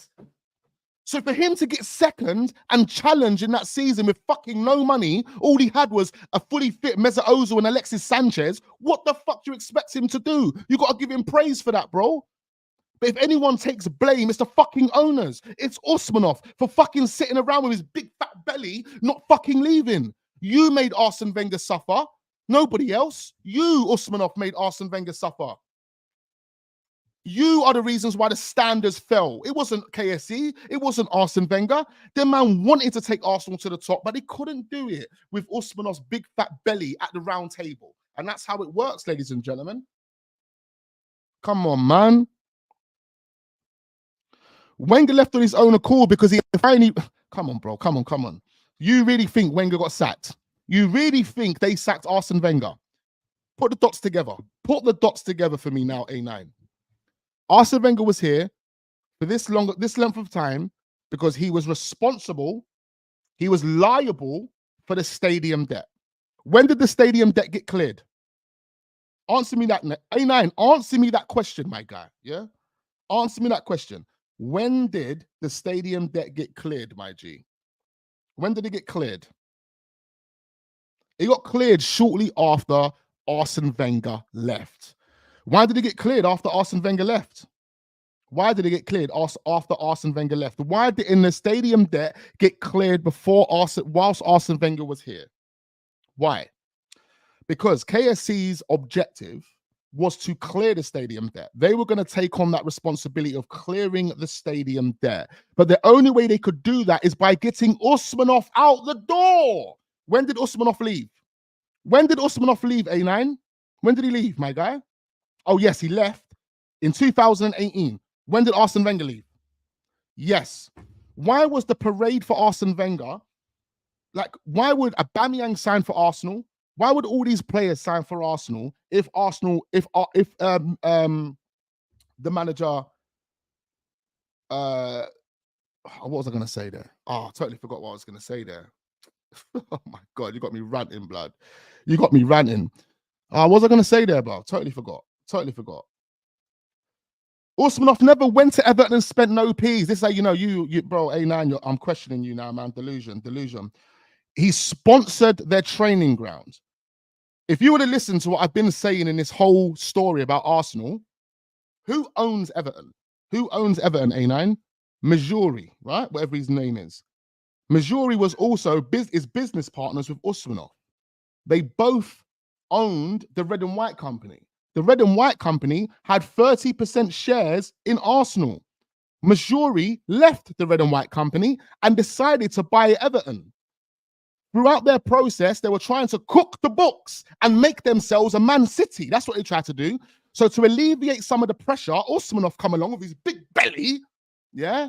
And he said to Majuri, you're my guy. So what I'll do is I will plug in this amount of money so you can do your training center and you can increase the quality of what's going on at Everton. It was an investment. It was a loan to my friends, my business partner. Come on, man. Spent peas with Everton, but he done a little loan. You have to bear in mind, Everton done that and made that decision because of the financial implications that come with it. They were trying to cook their books. Do you not understand? This is the reason why Everton are in the position that they're in right now financially. Again, people ain't looked up at this. They hear one thing, like, but come on, man. You got to do your research, bruv. You need to understand this stuff. You need to understand the business side of what's going on here. Usmanov only pumped that money into Everton because it alleviated financial pressure for Everton. and then it would have come in the form of a sponsor. So come on, man. You need to understand what Everton were trying to do, hence why they used Usmanov's money. That's it. It's nothing to do with Arsenal, nothing to do with anything. At the end of the day, Usmanov was the reason why Arsenal stagnated for so many years. He could have sold his shares in 2012, but he didn't. He didn't. And I mean, it's his choice. I mean, it's entirely up to him. Oh, man. I listen. Hey, nah, man. Their man have always been in control. This is what you don't understand. The plan has always been for their man to be full owners. Full owners. They were probably going to let if Arsene Wenger didn't want to be here, bro. This is what people don't understand, man. Anyway, let's not because we're going around in circles, bro. Listen, like if me and you are doing business, okay, and we've taken out £20 million in a loan. So for our business, A9, it's me and you in the business. We've taken out £20 million in the loan, and that loan is now in your name. It's not even in my name, it's in your name, right? If it's in your name, that £20 million means you're liable for that £20 million. Now, I've come to you and said, listen, bro, like, it is what it is. I don't think it's going to work out, as an example. You ain't going to leave until you know that that loan has been cleared. You are not, unless I tell you, don't worry, I'll take that loan off your hands. But the plan again was, KSC always wanted to be full owners. Arsene Wenger signed his contract to pay off for the stadium. So who's to say once that stadium debt was paid off and cleared, Arsene Wenger wouldn't be leaving? Who's to say that? So on that basis, you can't then say that he was sacked. Because clearly based on that logic I've just given you, he wasn't sacked. Based on that business plan that you have in place right there means that Arsene Wenger wasn't sacked. He was set to leave when the stadium debt was cleared. Once the stadium debt was cleared, it was inevitable that Arsene Wenger left. When the stadium debt got cleared, guess what? Arsene Wenger left. So how does he get sacked then? Come on, man. Arsene Wenger was not sacked, bro. You're telling me Arsene Wenger was sacked for one little minor blip. He had one little blip. And it was definitely deemed as a blip because it was how many years was he at Arsenal for? And when did Arsenal ever finish 5th and 6th in those 20 plus years?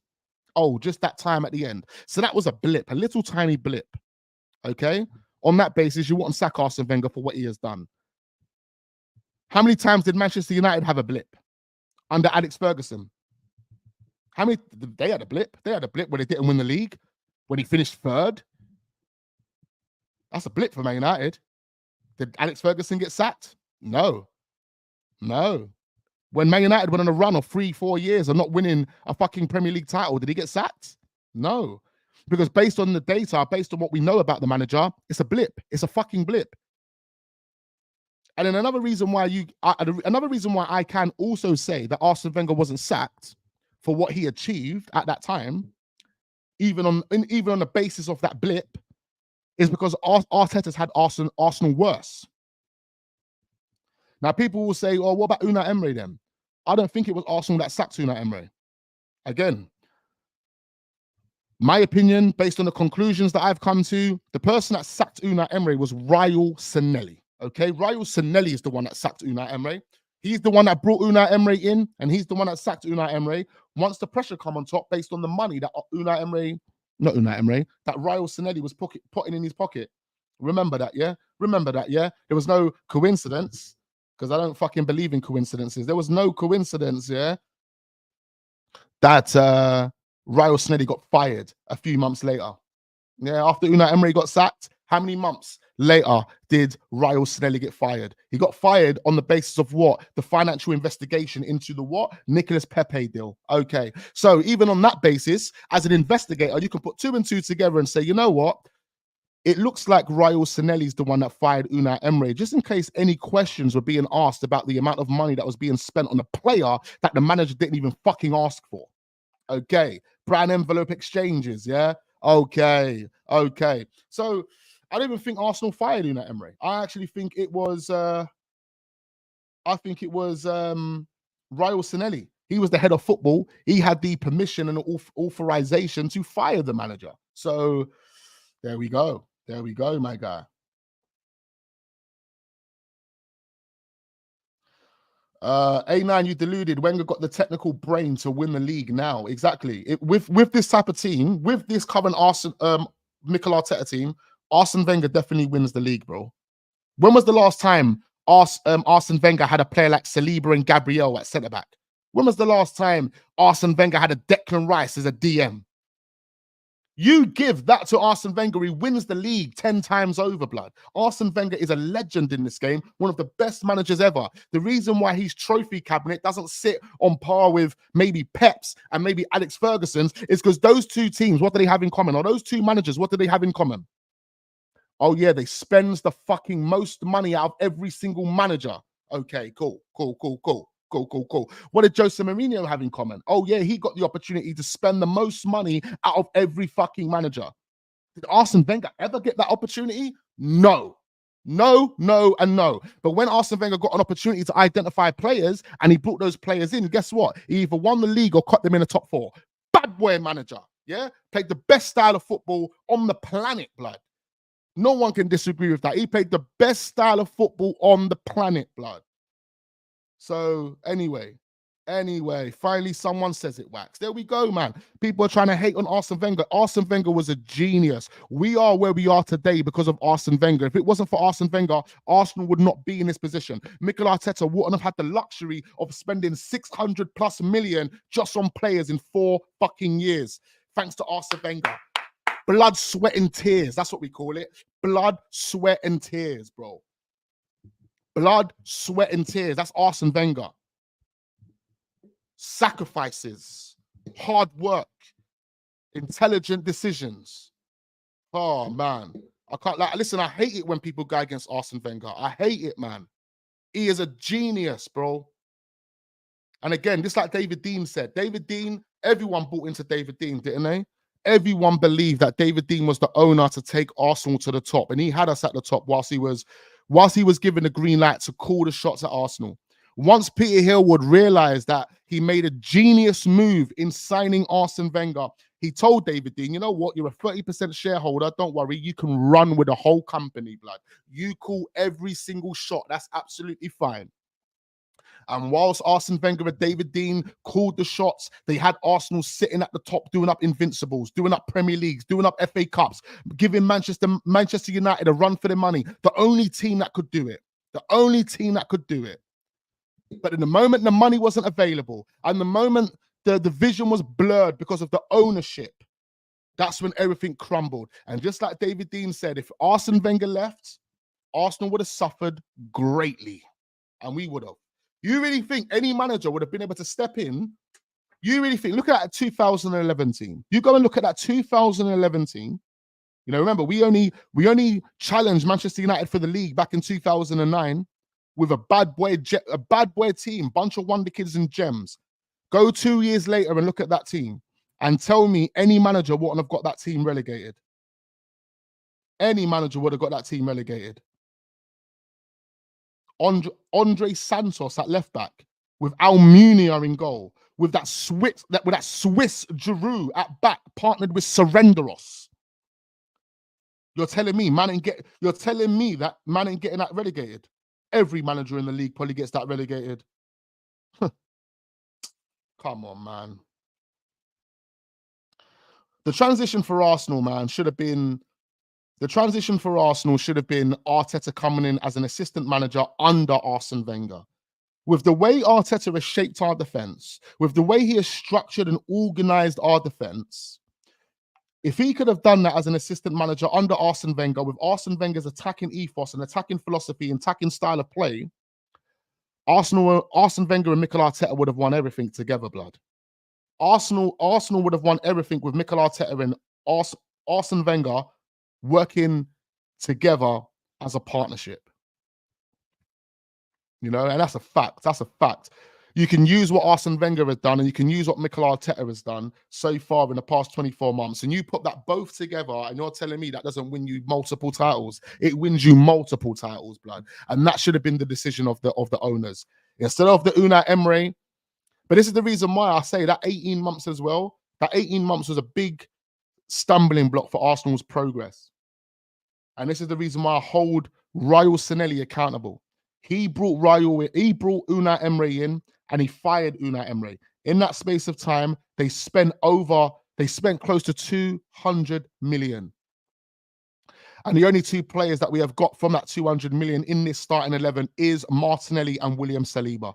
Nobody else that was brought in other than Kieran Tierney is here at Arsenal Football Club. It just goes to show you that 200 million was fucking wasted on shit. Saliba was 28 million, Martinelli was about 6 million, and Kieran Tierney was 25 million. So you're telling me there was 115 million just wasted in that space of time. Fucking shambles. Shambles. Again, if we would have kept Arsene Wenger instead of pushing him out, and if we would have made Mikel Arteta the assistant manager at that point, and we would have carried that process until 2022, 2020, 2021, Arsenal would have been cooking, ready for Arteta to become the full manager, and by now would have probably won 2 Premier Leagues, done a Champions League or a Europa League, FA Cup twice, 3 times by now. We would have done a lot. We would have done a lot. What Liverpool have achieved in that space of time, Arsenal could have been the team to achieve that in that space of time, including that Champions League as well, blood.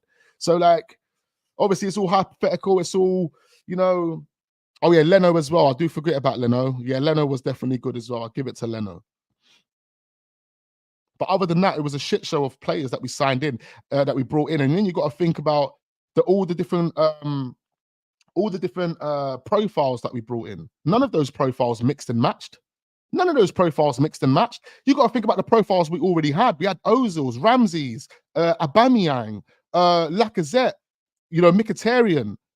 You know, it's, to agree, it's slightly underwhelming. It's not what we expected. But you got to think those 5 alone as an attack, with a real built-up defense and midfield behind them, they would have fucking all cooked. They would have all cooked. All of them would have cooked. That's all Arsene Wenger needed, man. All Arsene Wenger needed was a number 6 and maybe 2 new centre-backs. If Arsene Wenger would have brought those in 2017, and 2018, Arsenal would have been the next beast, man, instantly. But we're out there signing Lichtsteiner. We're out here signing Socrates. We're out here signing Lucas Torreira. Come on, man. Them profiles there don't fit what Arsenal was building. They were just like,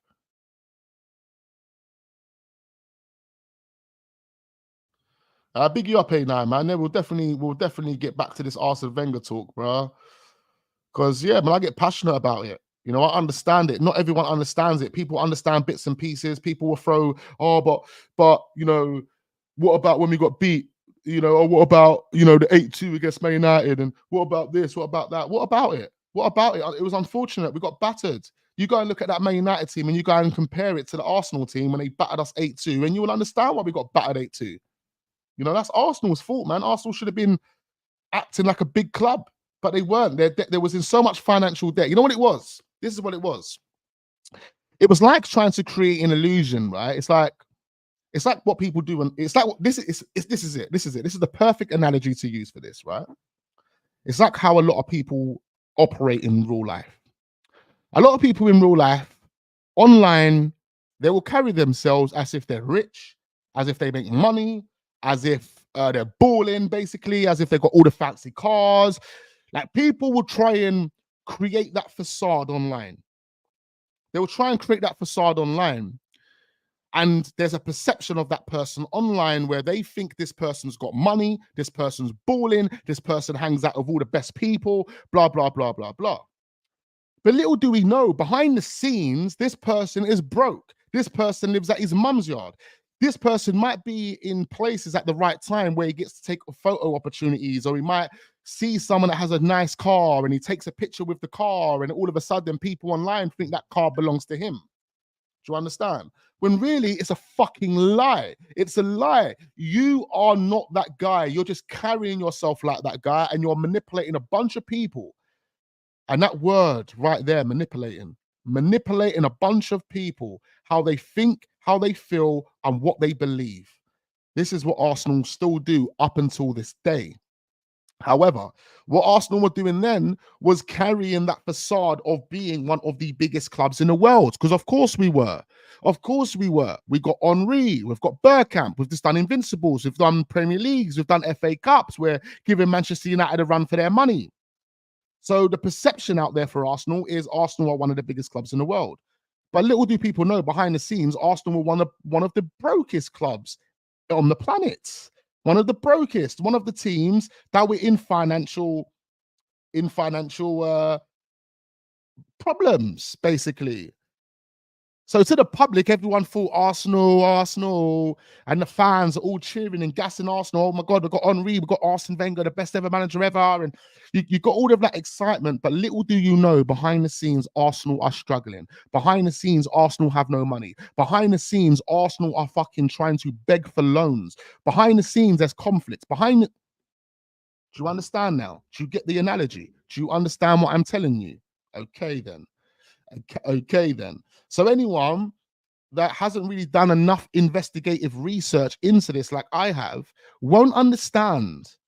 And their perception of Arsenal will always be, oh, they're one of the biggest clubs in the world. And we are. But was we operating like that? Was we actually functioning financially as one of the biggest clubs in the world?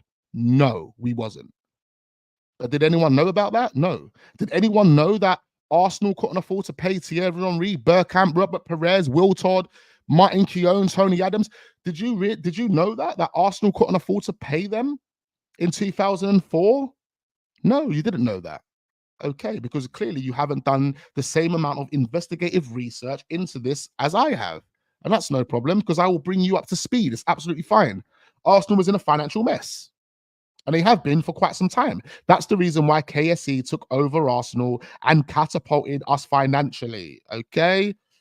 With the hard work of Arsene Wenger. What you don't understand, we've got FFP and all of these things in play. We've got FFP, we've got all of these things in play to make sure that football clubs abide by the books, right? They abide by the rules.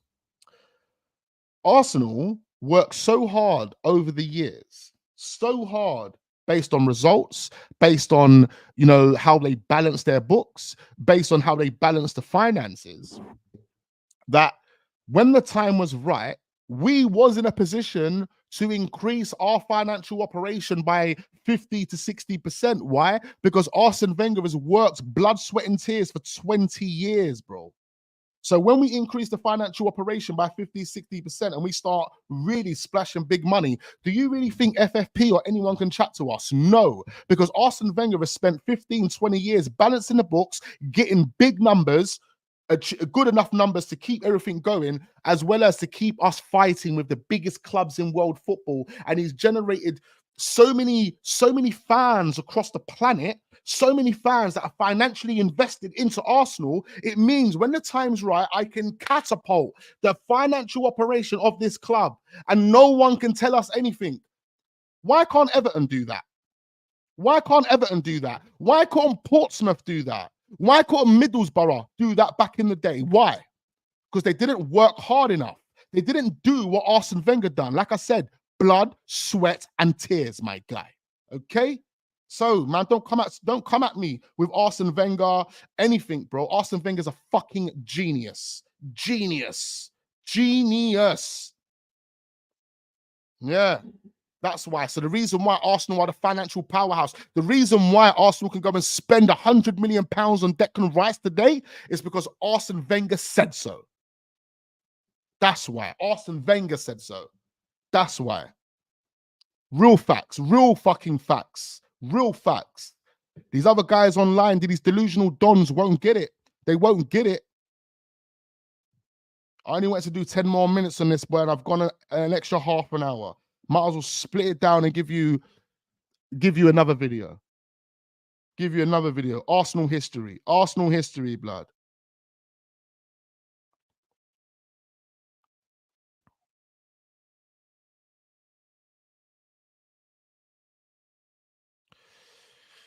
Hey,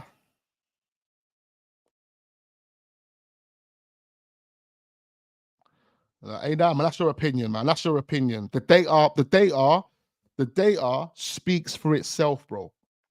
The data speaks for itself. Your opinion means nothing. I respect it and I appreciate it, but your opinion means nothing when it comes to the data that's being produced over a 20-year period. I mean, I trade for a living. I've got a trade right now. I am £400 up on my trade right now. £400 up. Why am I £400 up on my trade right now? Why? Because I understand the data. I am telling you now, based on what I have looked at and the data that we have for Arsenal, including Arsene Wenger would have won Premier League after Premier League after Premier League with this starting 11. Facts, because the data doesn't lie. So there you go. And I'm good at reading data, my guy. Hence why I'm £400 up right now on natural gas. Big up the natural gas gang. Yeah? Okay. Big up the natural gas gang. Fucking hell. We only do facts over here. If you want to make money, come chat to me. If you want to learn new shit, come chat to me, blood. Yeah? Wax, this is what you call evergreen content. Exactly, man. And this is the reason why I'm going to snip. I'll snip that bit down. I'll make it its own video and I'll put that up. I'll put that up just so people get an understanding of what's going on, man, because people don't really know, man. They don't really know, bruv. And even other YouTubers, like other content creators that I hear speaking about this, I'm like, bruv, you've got it all wrong, man. You've got it all wrong. I remember people actually sitting there telling me that Usmanov, like KSC was the problem. Remember, go back 3-4 years ago, but even before KSC become owners, before KSC become full owners of Arsenal Football Club, everybody, all of the biggest content creators today, the ones that everyone in this chat goes and watches, every single one of you guys will definitely watch these dons. They had it all twisted. They thought KSC was the problem and Usmanov was the guy that was going to take Arsenal to the motherland. No.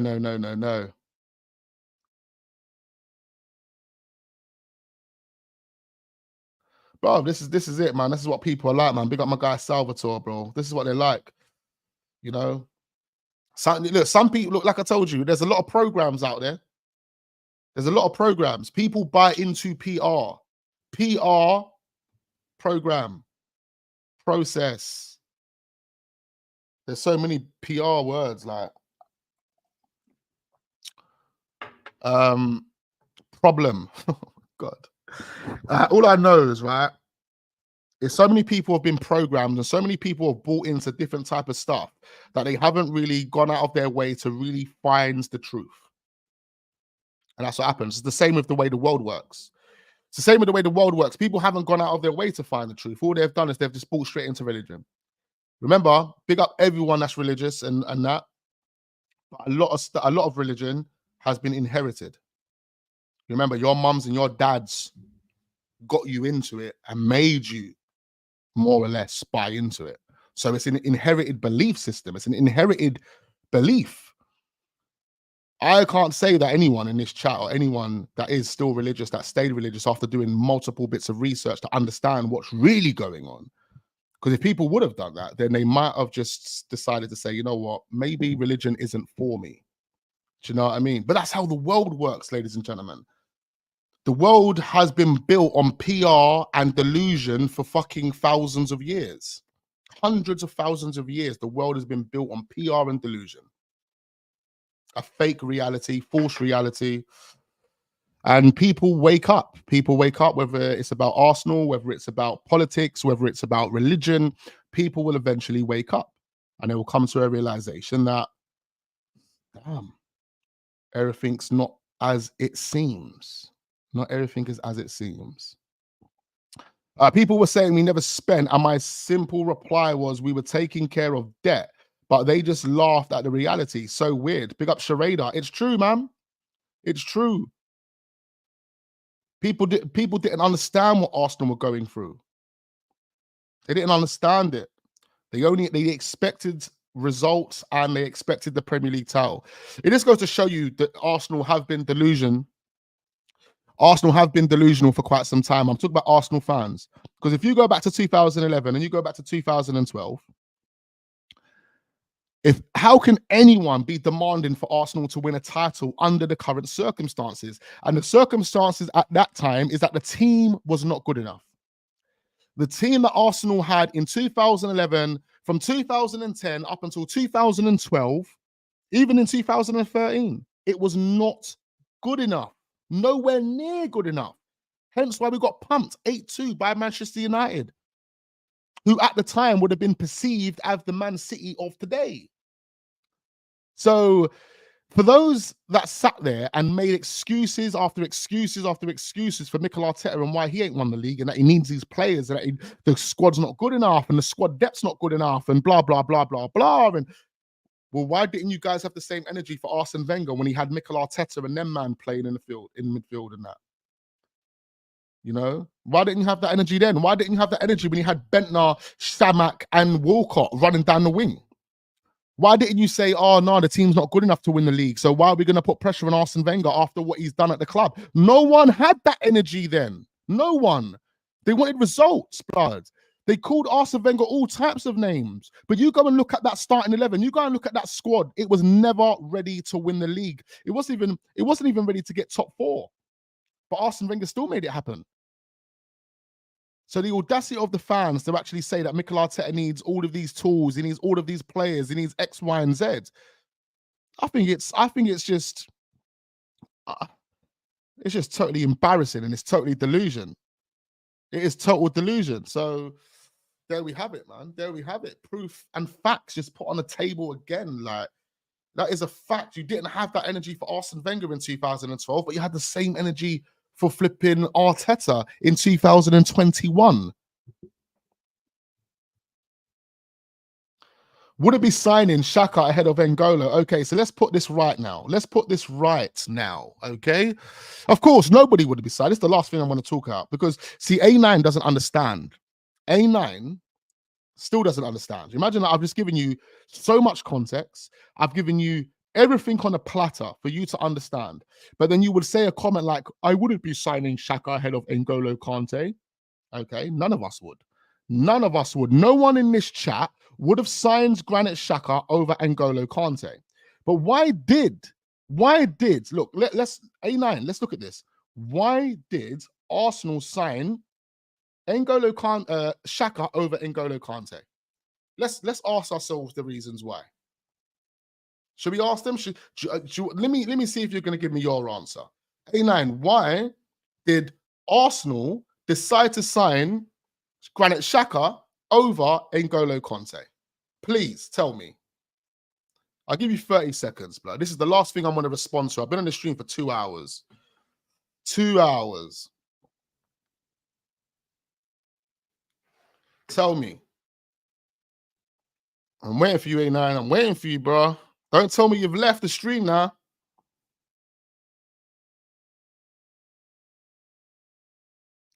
$51 likes in this video. It says Static. Big up my guy, Static. I thought that comment was coming through from A9. So obviously A9 doesn't know. A9, I believe you don't know. So you're waiting for me. All right. You're waiting for me to give you the answer, right? I'll tell you what the answer is. Arsenal, as we do know, was in a financial mess. We had to abide. Aha, so you do know. Okay, then. So I don't have to sound like a dickhead. You do know. N'Golo costs more when wages were considered. When wages were considered, exactly. If Arsenal are in a financial mess, we have to make sure that we can afford the wages over the contract length. What did N'Golo Kante sign for at Chelsea? He signed for 170k per week. 170k per week. How much did Granit Xhaka sign for, my friend? 90k per week. 90k. That's an 80k difference. Not only can that 80k buy you a player, but Arsenal are in so much of a crisis financially, we don't even know if we can afford the length of the contracts. All right. All right. Fucking hell, I have to educate people every single day. And this is what I bet Arsenal fans didn't understand. Even not just A9, but loads of Arsenal fans just couldn't understand why Arsenal would sign a Granit Xhaka over an N'Golo Kante. Because they're not that invested in their football club, are they? Because if they was really invested in their football club, then they would have known the reasons why Arsenal couldn't sign N'Golo Kante. You would have known the reasons. Anyway, at least we cleared that up. Spot on, Wax. PR had literally infected the world psychologically. We need more realistic people like you in this content community. A bit harsh, but you deserve the super chat. Just joking, by the way. Big you up, my guy. Nothing but love and respect to you, man. I appreciate the super chat, Naga, each and every time, man. This is good information and educational too, man. Big up Sarada. Absolutely. Much appreciate seeing you on the channel every single day. And it doesn't go unnoticed for sure. Big up all the real ones in the building. Make sure we are hitting the like button. Do subscribe to the channel. All of that type of stuff. Big up A9. I'm sure he's been clipping all of that. To obviously go back over and maybe learn from it. Maybe learn something new. Hopefully learn something new, man. Because that's what it's about. Always learning and improving every single day. Now, big up all the real ones in the building. Make sure we are hitting the like button on our way out. And yeah, I look forward to seeing you guys on the next one. Peace.